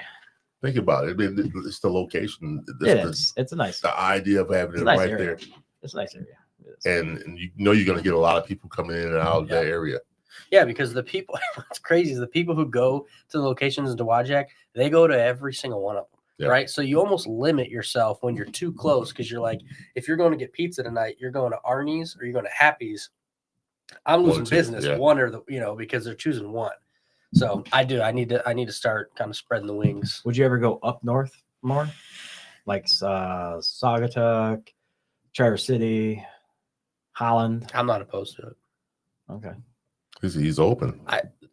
All he said was South Haven, so that's one thing. Maybe his cutoff was South Haven. I hesitate to say this because people think I'm crazy, but the goal, and it's in my company. You ask any employee, they'll tell you what's the goal. It's 40 locations in 10 years. I was going to ask you that. But yeah, so that was my next question. Where do you see yourself in like 20 years? Yeah, it's 40. It's 40, and it's you want 40? Oh. Look at me, you ain't got a big old grin. Oh yeah. And the thing is too, like 40 by when? 10 years. 10 years. So by 38? Yeah. Dude. Damn. Hey, he's got. And I feel like drive, man. My wife asked me the other day. I told her I don't even feel like we've gotten started, and that's because I'm 3 years ahead of myself where I want to be. So. What is that? Like 6 each year? 4 year. 4 year? 4 times 8. Yeah, but I'm saying it just in case you don't get that, but at least you have to. You think about when you get to a certain spot. So we're like So once you get to a certain million, like 5 to 7, which we're just shy of that right now. So you get to that 5 to 7, the resources start becoming a little bit more where you're able to do new builds, right? And things pop up quicker. Yeah. Like, you know, you look at Chick-fil-A, they're popping up everywhere. 10 locations, you know, every month. So like you think about it like that, it's a little different than, you know, just trying to go and start each restaurant location. I would say like maybe also it's a totally different atmosphere, but like now Buc-ee's is getting bigger and bigger and bigger. And now they're coming up here more and heading more north and spreading out that way. So it's interesting how you said that. So 10 years, give them 10 years. wow. Give me 6 months and I'll probably have another one for you. This is good stuff. I just like moving fast, you know. And it's funny, I was talking to one of the old owners of the restaurant, that one of them that I just bought, her name nameless, but she was just like, "Hey, I feel like you're moving too fast."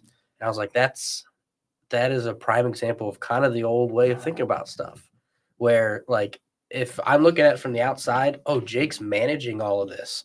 No, I'm not. I'm not managing all of it. I'm managing it about 10% of it, and the 10% is the finances and the books and the marketing. The rest is all handled. Yeah, so that's what I always people are like, "Oh, how do you do that?" I don't. I really don't. The team does. You know, I don't know if I'm making sense, but actually that doesn't make sense more to me now.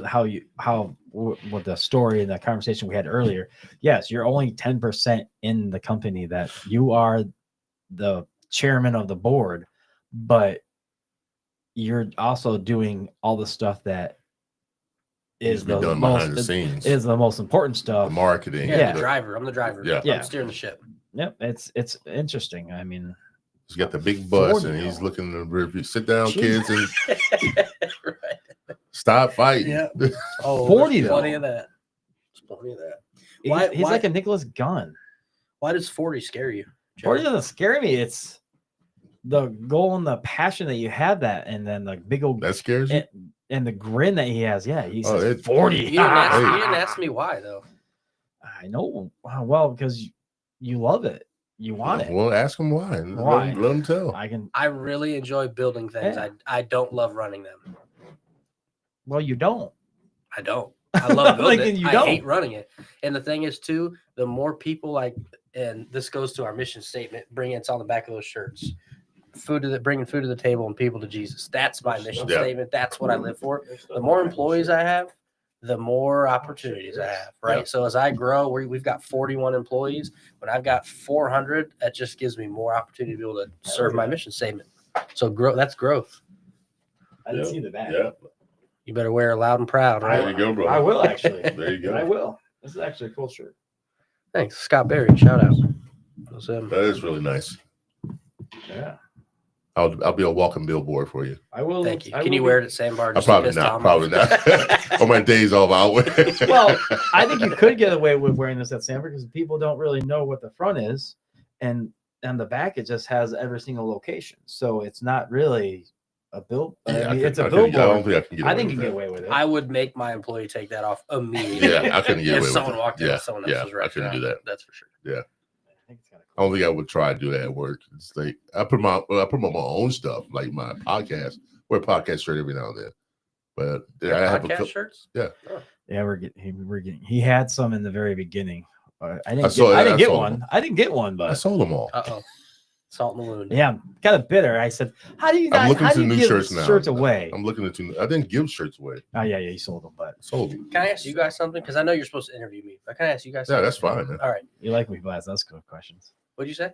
We like when people ask us questions. Okay, so actually, let me ask you this first, Joe. What if you had to sum up? Because you said you work at Ace, right? So you work at Ace and you do this part time. Is there anything else you do? A lot of stuff, but yeah, keep going. Okay, so no, because I'm always curious, like people's drivers.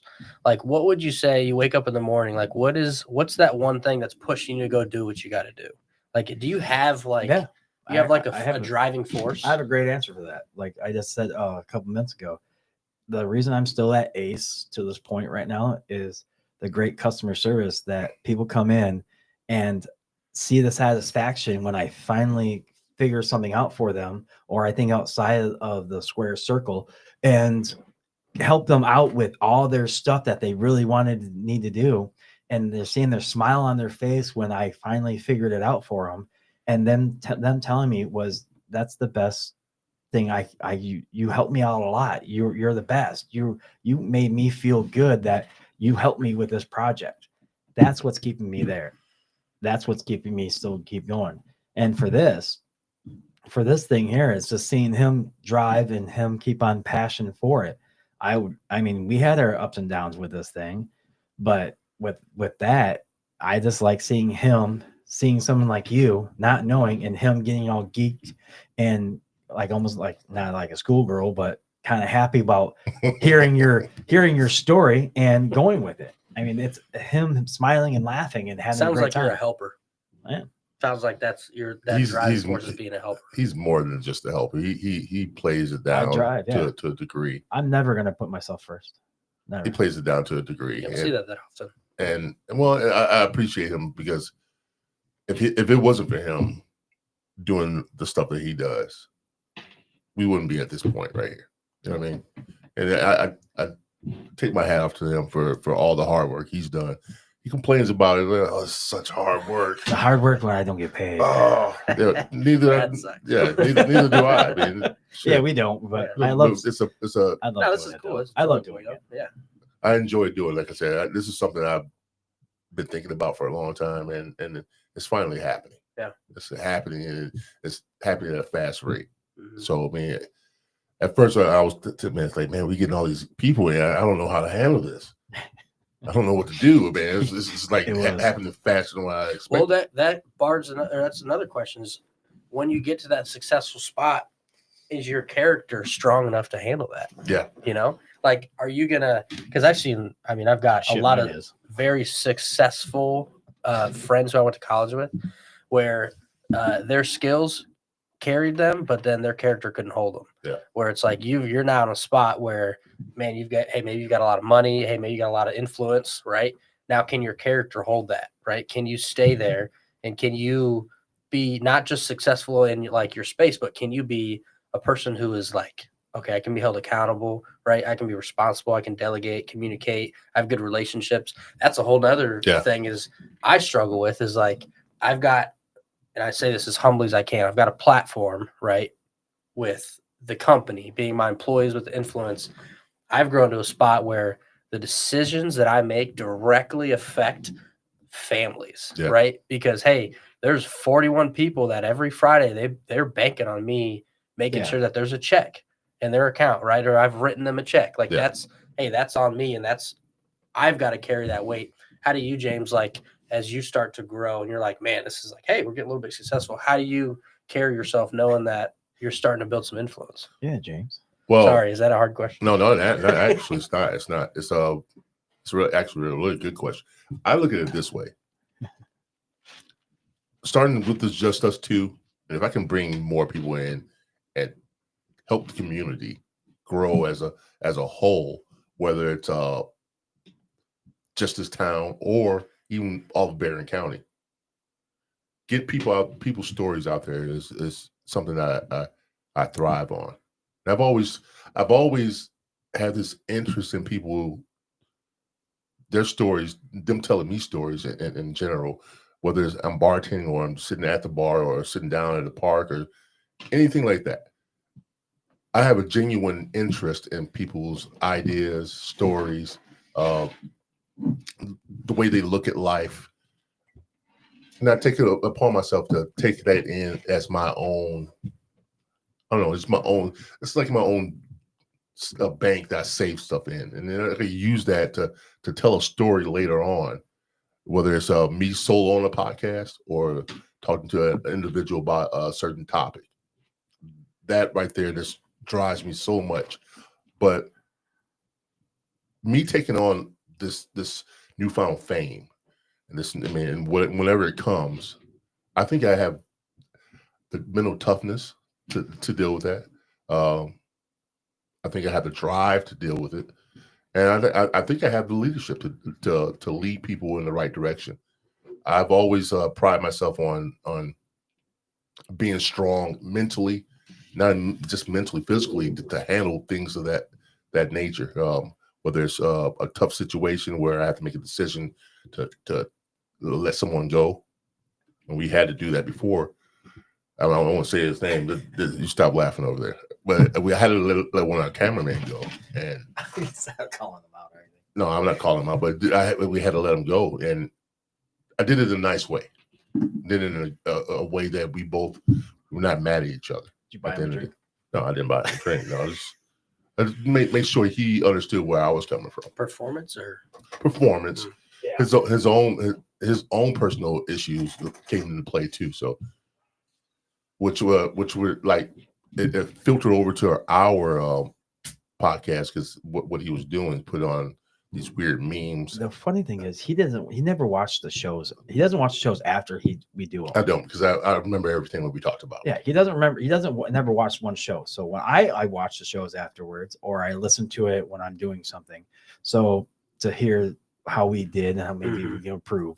But he never watched the show. So then I was watching it on my phone. So then I saw what the camera guy was doing. So I watched maybe 2 shows out of this. Then I mentioned it to him. He says, "Oh, I might have to watch these." So yeah. So I watched the show, and I was like, "Okay, we can't do that." So that makes us look bad. We had a candidate that was running for not Senate, but representative. House of Representatives. And the conversation was somewhat bland. Okay, right? It was more politics. This guy's back there putting on memes of how slow she was or boring she was. I'm like, we can't have that. Yeah, so it doesn't make us look good. I didn't like that, so I mentioned it to him, and then I had to tell him. I said, we need to do something then. Yeah, we have to let him go. But to answer your question about with him, with that, I can see him, yes, but with everything he just said to achieve and be more of a leader and everything else, it might take time for him with the whole fame and everything like that, because how he is of the whole persona of being outside of, I would say, this is just me thinking of how he would be, but being the front man, and going out in the public with it. Yes, I think it'll be a little bit harder for him to do it. But I think I have what it takes to do it. He would. I normally don't like being out there in the front, but this requires me to be out there in front. I mean, it would take him time. He helps me along with the ride because he loves being in the spotlight. He loves it. I don't care. You enjoy it. I'm just me. I'll do something stupid and crazy. He's more of a people person than I am. Yeah. Well, so I asked that for a reason, because so some people, you have like this slow kind of come up where you're kind of slowly gaining some fame, and you have some finance behind you, and you learn to it's like John Maxwell talks about law of the lid in his 21 irrefutable laws of leadership. And he talks about your level of leadership, say, 0 to 10 scale, you're 7. If you've got people who are 5s and 4s, you can lead them. But if you're 7, and you want to hire an 8, you need to rise to a 9. Yeah. And so I was thrown into, when I bought Happy Jake's, Cranky Hanks turned to Happy Jake's. When I bought that, there was 10 employees there that were used to someone who had been in it. And I'm coming in, I love leadership. That's one of my passions. Yeah.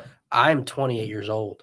I don't have the skills, the ability, the maturity to be able to handle what Danny and Hank had grown for 18 years.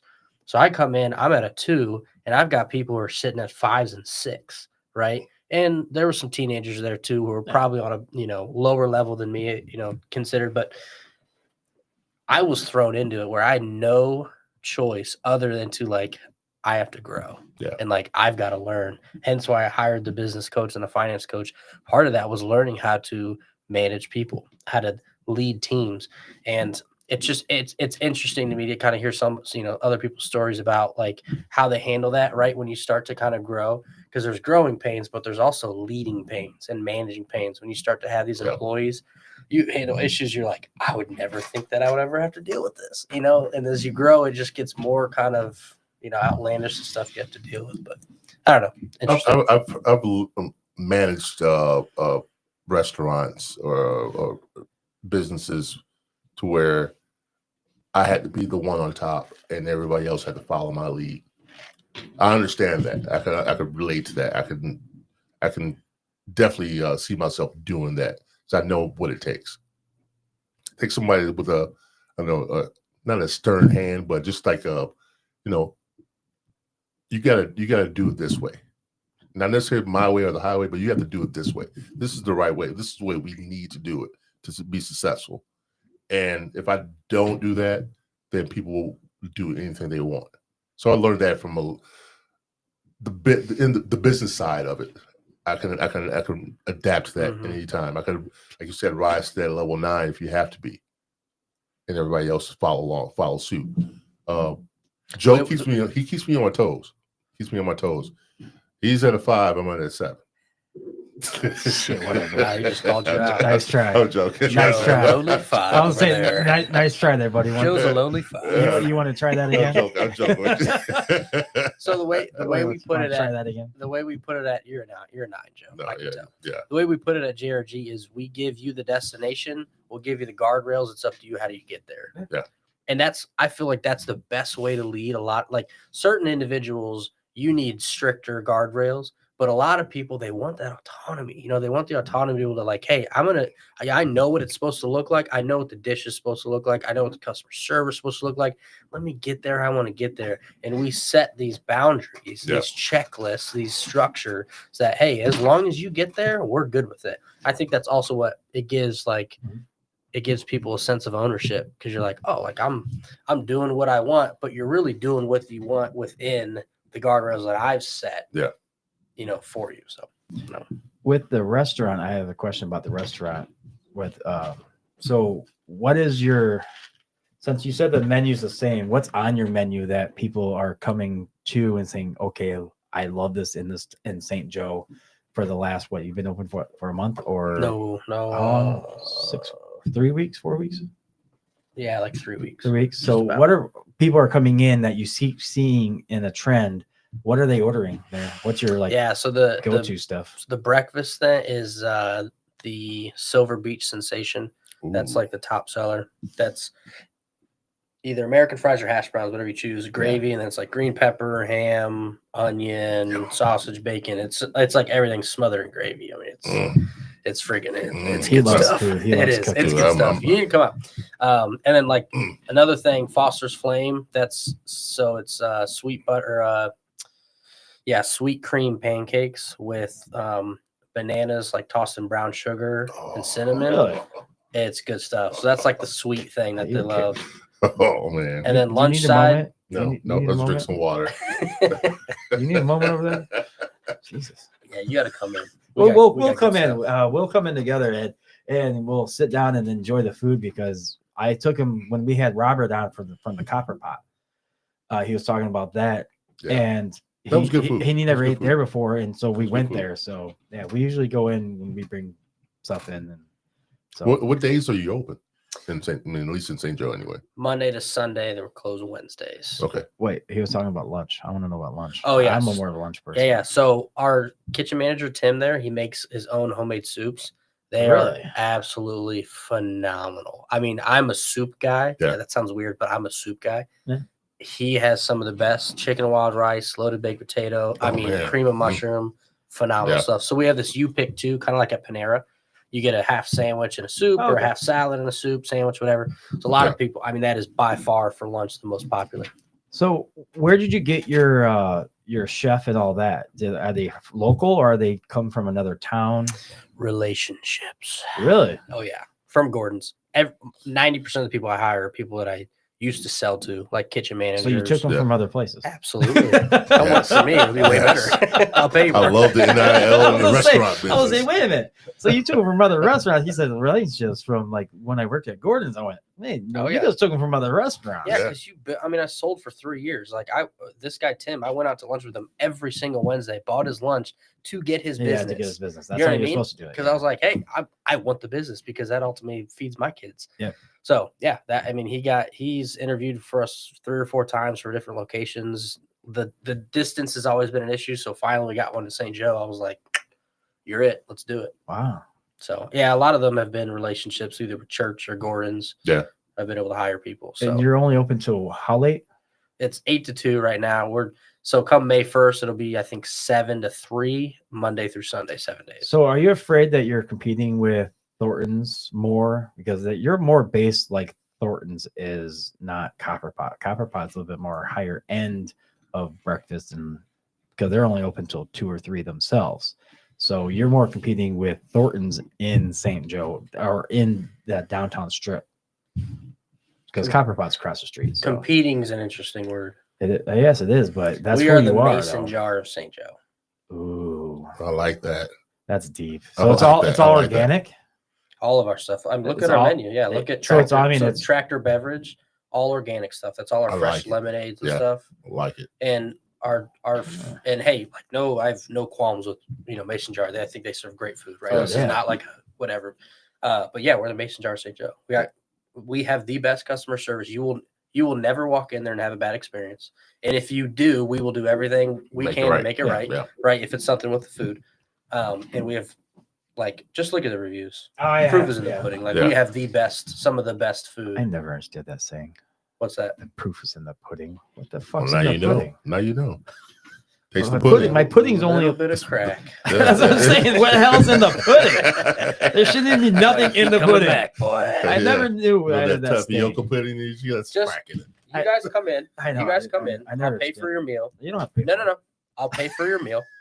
You guys come in. I'll pay for your meal. Leave us a review and an honest review. Okay. Okay. I guarantee you, and I don't want to be there. I'm not going to tell them you guys are there. I guarantee you will have one of the best experiences you've had eating an establishment in St. Joe. And I want you to challenge me on that.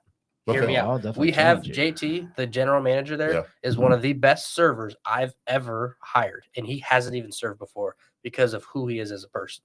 Hear me out. See, that's the best test. That's what it is. People is. I like that. I want you to challenge. I like the challenge. I like the challenge. Yeah. I'll take it.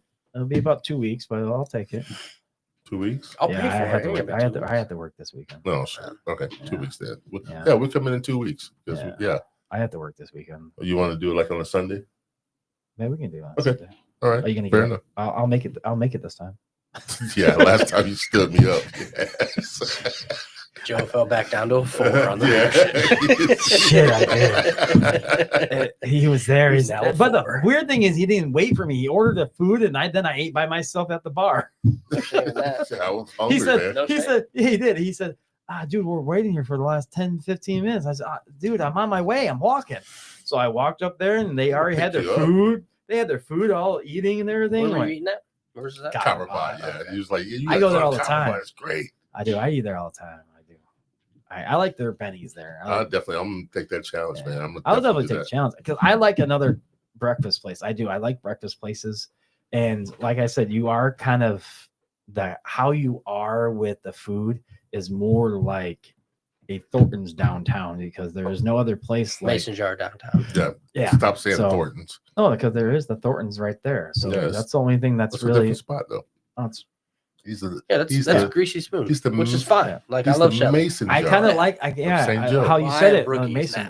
Yeah, Brookies. I kind of like how you say you're the Mason Jar. So the Mason Jar is actually a great because they do a lot of love Mason Jar. Yeah, and they're always packed.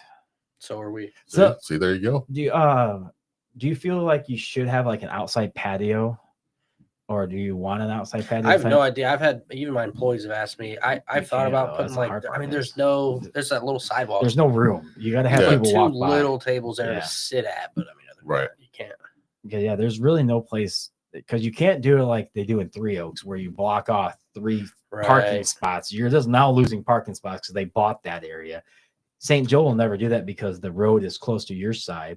Maybe they can do it on the other side, like where Killwins and stuff is like that's at because you're on the last block. You're on the main block.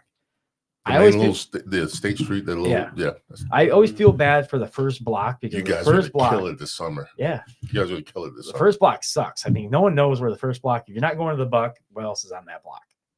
I hate to say it. You guys are gonna kill it this summer. I can already tell you that because you get that Chicago crowd in the summertime crowd. Come on, say out of towners. I hate when people say Chicago people, but it's not just that's Chicago. Where they're from. It's not just Chicago anymore. Illinois, Indiana. Yeah, there you go. Ohio. Yeah, they're coming from. But they spend their money. They're coming from. They spend their money here, and they boost our. even in the other locations. Oh, yes. I mean, 50% increase. When The Chicago crowd. The funny thing is, I love how they come into the sandbar and they order drinks and they said, "Did you get it all?" Yeah. And I say, I I say, "Let me see that." Yeah, that's how much things are. They said, "Dude, we can order another round, no, 2 more rounds." That's it. It's like, well, I can always add more to your tab. They said, Right, we can get like Get 3 that more takeout. rounds. Yeah. No, take that back. And all of a Because sudden, everything in Chicago is so expensive. Right. I mean, drinks are so expensive, $15 drinks. Yeah, Then when you come to the sandbars, 8, yeah, 6. yeah, yeah. That's So- a good thing. But it's a I don't know, gift and a curse, I guess, for the business. If your drinks are cheap and people love it because they're cheap, but at the same time, that's your money maker. Exactly. But with the food and that whole block, there's nothing else on that block for There's food. There's not a lot of over it. restaurants in St. Joe anymore like there used to be. Used to be oversaturated at one point. Now, I mean, you got Shoes as a totally different breed. Rybel's. What do you mean by totally different breed? I mean, they don't do breakfast. They don't do. Oh, okay. I mean, they concept. A totally different concept. Yep. Rybel's a totally different concept. 221 is a different concept. I mean, you really don't have a true good cafe like yours is. Cafe Tosi, the bake. But Cafe Tosi's is not, in my eyes. Cafe Tosi is not a cafe. It's not. But I'm naming the people I know who are going to go spend money there versus my place. Exactly. Cafe Tosi, the bakery. My daughter used to work at Cafe Tosi's, and they really don't serve. They serve sandwiches. Yeah, they do, but I mean, it's breakfast. People go there usually just for coffee. Yeah, coffee, teas, and stuff like that. Yep. But then you got for coffees, they're like dime a dozen now. But you still got the copper pot. Yes, copper pot. He has. If people want more fancier stuff, there's only 3 in the area. I would love his stuff. This is where you look at copper pot, Thornton's, mason jar. I'm a touch below mason jar in regards to pricing. Yeah. So, and I would say quality, we're up there. Yeah. Copper pot. That's never good. eaten there, but you never ate that copper pot. No. You need to try your other people's around there. I've tried everybody but Copper Pot. It's just I think they're only open like Thursday, Sunday, Thursday, Friday, Saturday, Sunday. That's when I'm busy. That's so. why. Yeah. That's why. Those 4 days, I was kind of hoping they're open today. I couldn't find any place that was open today for lunch. Really? Yeah, no one's open on Wednesday. You're gonna thrive. You're gonna thrive. I need to open back up Wednesdays. No one was open on Wednesdays. We open Monday, Tuesday because everybody's closed Monday, Tuesday. Yeah, like the Buck is open closed on Tuesdays, and so I don't go there on Tuesday. But yeah, on Wednesday. I don't get it that these places are closed and close early, like these Rybel's and things like that. They close at 9 p.m. But the thing is, that's the overflow that goes like to the sandbar because we stay open extra. Our kitchen stays open an extra hour longer than the other competitors, which brings us all kinds of different business, especially during the summer. Nobody's open downtown. They come there and we're packed. We're packed. I've never been to Sandbar when it's not. It's not packed. It's been packed, and it's a getting good busy. better. It's a good busy, and it's still got the crowd and everything else. That no riffraff, really, not as bad like it used to be. Yeah, it used to be a little rough at one point, but other than that, geez, you're gonna do well doing this summer. I can already tell. So, with your food what do you like to eat there? Help us out. Maybe we'll look at the menu and think, he was right. I just want to go in and get that Silver Beach special, whatever. Yeah, so I am always rustic farmhouse. Yeah. So it's an omelet. It's got caramelized onions, mushrooms, and cheese, and then bacon. And that sucker so good. That's one of our. He sells it good. Yeah, that's one of our. Doesn't know how to cook it, but he sells it good. Hey, it doesn't matter. Hey, I walk in the building and they're already making it as soon as they see my truck pull up. Back there. I was gonna say he sells it pretty damn good, but he doesn't know how to make it. Hey, I was a salesman for 3 years. I should have the skill, you know. He has the knowledge. He knows. I understand where we go with the sales because I love selling things to people. It's nice. It's a good feeling, but it's also good to know that you're definitely well off with knowing your knowledge of what you believe in is great. I like that. Yeah, you sell it good because you sell your product very well, and your company and everything else, you're selling it very well. Thank you. I definitely got a lot of backlash when I first stepped into St. Joe. I don't know if you guys seen that post in and around St. Joe. No, yeah, I did. Give me a rundown. I know everything because I see it all because I read a lot about stuff in St. Joe because I live here. Give me the rundown. He doesn't know. Yeah, what did it say? So, okay. And how did you respond to that? Great question. So, I posted on our new Brookies page, hey, this is me and my wife. I had my 2 kids in it too. Yeah. We've got a couple of restaurants. We're just opening a cafe in St. Joe. Our mission statement is bringing food to the table and people to Jesus. Said, we're local. We used to live off Botham right next to Neon Grill. We moved down to Barron Springs just recently. Whatever. So I posted that in and around St. Joe. Well, so someone said something. I mean, it started going off, right? I've had a lot of why do you need to bring Jesus into this? Don't bring religion into business, which I totally disagree with. Oh, you said that. You mentioned that earlier in the thing. Yeah. Yeah. All these things. Oh, tacos and cocktails won't work. Muffins and Jesus won't either. Like a bunch of this stuff. And then, so I'm not going to get into politics, but someone took a picture of me from a different page that I had, it had been 2 years ago. And I had a Let's Go Brandon hat on it. So they screenshotted it, pulled it over to in around St. Joe, posted that, and then that's where all the political stuff got going. Oh, wow. I didn't bring it in there. And so then they were like, oh, this MAGA guy, Doge guy. And so it just went to racist, to homophobe, to F these people. It got really nasty. And to the point where in and around St. Joe, I think started taking comments off. So I've never responded. I don't respond to negative comments because you entertain them. You shouldn't. You entertain them and it just gets worse. But I'm going to read, if you're okay with, give me 30 seconds. I'm going to read this post that I posted in response because it got so big where. Was this the picture? Is this the one?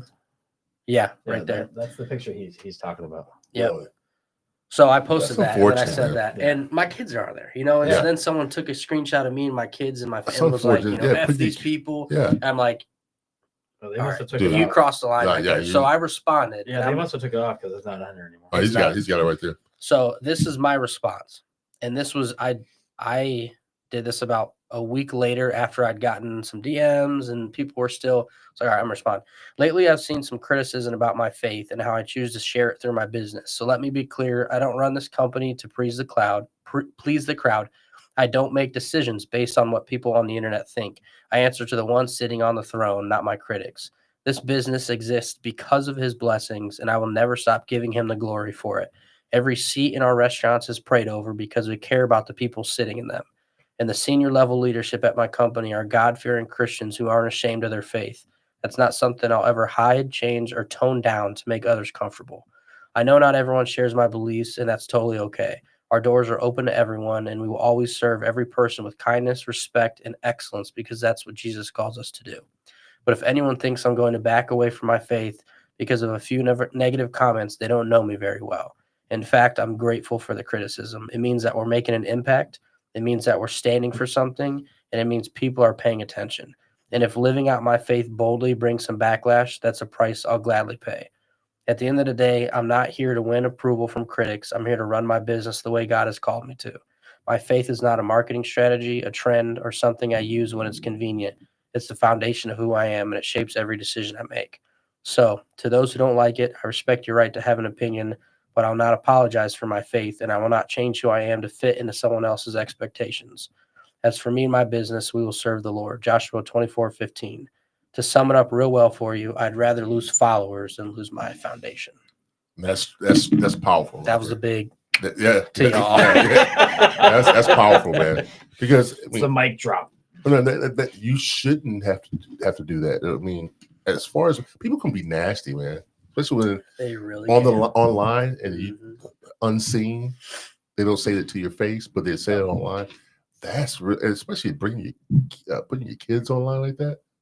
That's real distasteful and cowardly. Yeah, and honestly, it felt good that I had that much of an impact that it pissed that many people off. Then you're doing something good. If you don't have haters in your life, then you're not doing something right. Well. You need that balance, the criticism and the praise, right? At the same time, it keeps you level-headed. I think this is just my opinion on it. But man, wow, people can be really vicious. So I posted this. 3 days later, I looked at your Facebook insights. Well, what does your wife do with the company? Stay at home mama. Really? Good for her. She has the hardest job in the world. Yes, she does. Good for her. Yeah. So she stays home with the 3-year-old and 2-year-old. So she doesn't do anything with it once she has free time. She's very involved in the back end decisions financially. Yeah. But as far as day to day, that's awesome. Keeps her hand cleaned of it. Good for her. Yeah. Good for her. Yeah. No, good for her, because that is one job that, just like she said, I trust you. Yeah.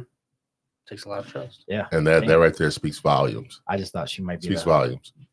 Actually, she does. She is part of the company. She's the backbone. Yeah, she is. Amen to that. Yeah, and she's a little bit. She's very knowledgeable with HR. She was an HR generalist for like 6 years. Yeah. So a lot of the personnel issues, if we do have them, like handbook stuff, where you got to be like real corporate-y type of stuff, she's very involved in those things. She's the backbone of it. She's your support. She's your backbone. She's your being and everything else. So yes, that's the hardest job. That's the hardest job to have. That's when you know you have a good support group behind you, especially when your family's supporting you wholeheartedly. And she carries the weight that no one else sees, right? Because I'm the leader. I'm like, hey, we're good. Let's go.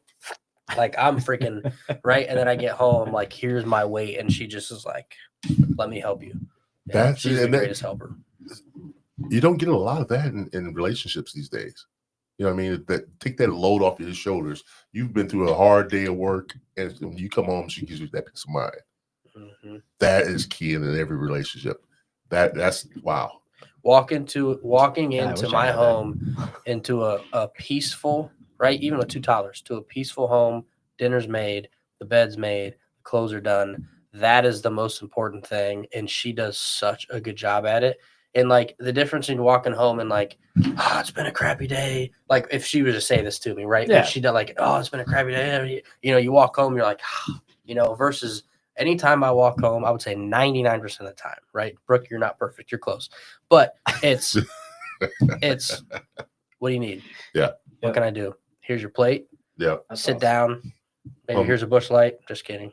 But that's what it is. Unwind. Right? Yeah. Unwind. You don't unwind. You just take your time to relax. She knows I carry a lot of weight. You are human. You can drink. Oh yeah. I'm not against it. I'll say you are human. You can drink. I just can't right now, but you can. That is awesome. I love that. I like that. The reason I wanted to ask that, because we've been talking about you and the business and how they're named after her, the last 2 and stuff like that. But I was thinking, is she part of it? I mean, does she do something with it?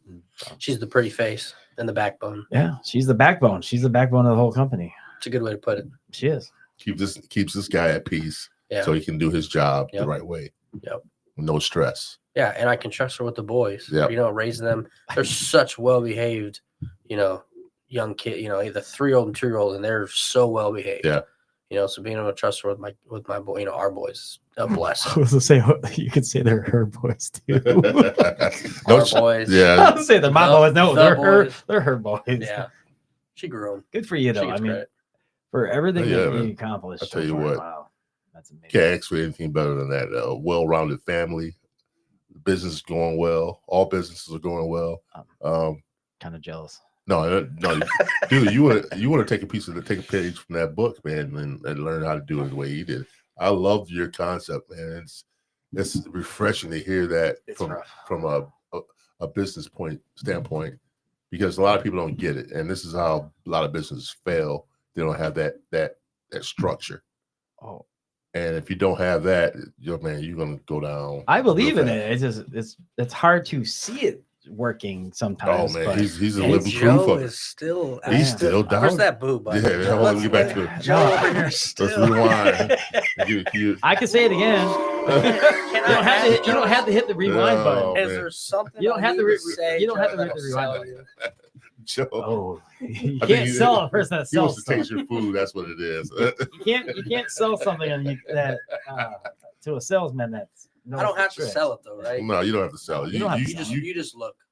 Look and see. I'm with you with the whole thing, but it's just a whole new concept that I've kind of looking at it. I bought into it as soon as you told as me a different aspect. I was. It is Hey, a I'm different in. aspect. It's a different aspect. Where do I sign? You're an owner that doesn't do anything for the company but pay the bills and keep it running. Wrong. Hold on. Uh-oh. Anything for the company. Is about to hit. I'm gonna hit that boo button again, Joe. Hold No. on. Anything for the company. No, you do stuff for the company, but you're not hands on with the companies. So you said you only do 10% of the stuff. Well, yeah, because everything else is delegated. That's what I'm but saying. anything that's been delegated, I've done myself before. Oh, or else I wouldn't have been able to delegate. But now you can just delegate it. But I'd rather be, because I guess I just you want to be hands on. I'm used to being hands on with everything. Yeah. Sometimes when you're hands on, you can't grow. I know. I get that. You can't. That's why there's people who've ran things for 18 years and have one location. Yeah. I understand what you're going with the concept. I already. So if your goal is to be, hey, I want to do this one thing, hey, hands on all the way. Yeah. That's the way to do it. Yeah. I mean, I see your concept where then your goal is 40 and everything else. Yes. So that's your concept where you're going with it is great. Kudos. But where do you lack? Huh? Where you lack is I'm getting your attention. Why? Because he just wanted to hit that button. Yeah, I think he did. I think he did too. I think where that comes from with that. But my finger was itching, man. I was want to push it wasn't even the right one. No, it wasn't. It wasn't even the right one. I just want to get your attention. That's all. Why'd you do that? But don't interrupt me. All right, I'll leave you alone. I'm kind of hesitant on it, but it's a new way of looking at things, and you're opening a new way of looking at it for me, and I kind of like it, but I like to be more hands on with stuff. That's the only thing. All right, that's the only thing for me. We're down to the last 4 minutes, guys. We normally do a final thought. What we do, you can do a shout out to whoever you want to, your upcoming events, maybe upcoming business ventures, doing anything you want. Knock yourself out. You start off. Yeah, I'm definitely not going to shout anything out. I have one last thought though. Okay. And it's almost back to my boy Joe over here. So it's all right. So look, this is every restaurant's way they've done things for so long. Okay. Yeah. So they price the product. They're like, all right, we gotta figure out how much we're gonna sell it for. And then, okay, now we got to find some people, right? We got to find some people to make the product. And then, all right, we got the people, we got the product. All right, now we need to find out some systems to make this thing work, right? So I have twisted it and flipped it and erased it. And I find the very best people. Then I build the processes before I build the prices, because a lot of the business owners, they couldn't tell you their prime costs, food costs, labor costs. They couldn't even tell you what a plate costs. The reason that I know these things is because I found the right people. I've built those processes so that I know how to price something. So you ask, like, your hands-off thing, your kind of the way you do business. If I have the right people and I've got the right processes and I'm priced the right way, I think it's really, really hard to fail at that. That's my dagger in the. I like that. I like how you did. How you said that. I mean. All right, go ahead, Joe. Knock yourself out.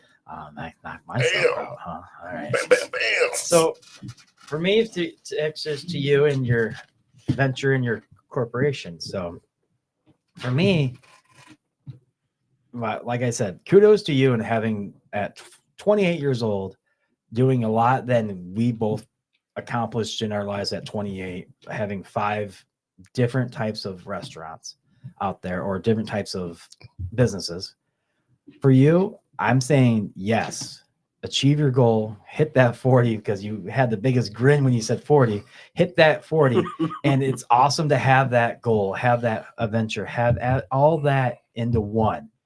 And your atmosphere of family and everything else, she's the backbone of your whole life. Mm-hmm. You keep on going with that backbone because you need that to accomplish your goals and everything else, to have that beam, to have that support for you, and trust all those people behind you, underneath you, that you do delegate that stuff to.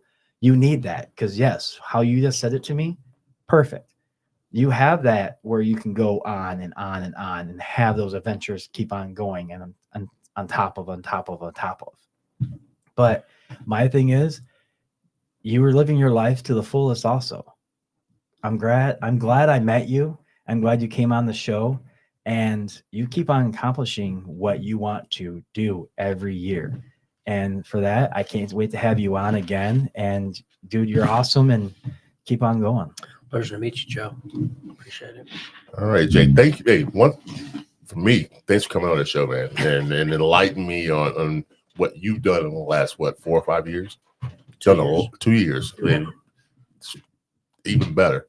I love the concept. I love the way you broke it down and describe how you want things to run. Perfect foundation for you. And for you to hold your ground and with the naysayers. I mean, I love that part. You didn't back down at all, and you stood firm on your beliefs, your core goals, your core of just everything that you believe in. You stood 10 toes down and didn't waver. That shows you had true grit, a strong backbone, strong support with your family, and with the business part of it, the people that you employ. This is man, I might have to come and visit you, man. Please do. I will. Love to have you guys. I will, man, because I love when new business opens around the area, and people don't give it the right. Give you your roses. You've done a lot of work. You deserve this. You made it happen. And for future ventures, you're gonna do great in this area. You can do a lot of good things in this area. I'm looking forward to having you back on. Guys that are watching YouTube, thank you for watching. Go down to Brookie's Cafe. Check it out, man. He's got a lot of good things going on, and I hope you enjoy it. Because I can't wait to try it. Hey, I can't wait to try it. I can't wait to try it either. For all those watching on YouTube, thank you for watching. Watching on Facebook, Twitter, Twitch. Thank you, guys. This is the Third Eye Truth Theorem podcast, episode 77. I'm James Gill, your host. Douchey Spoons on Monday. Monday, yes. I'm James Gill, your host. This is Joe Hill, and we want to thank Jake Arnold for joining us this fine day. We appreciate you guys watching, guys. Till next time, we're out of here. Come on, dude. There we go. All right.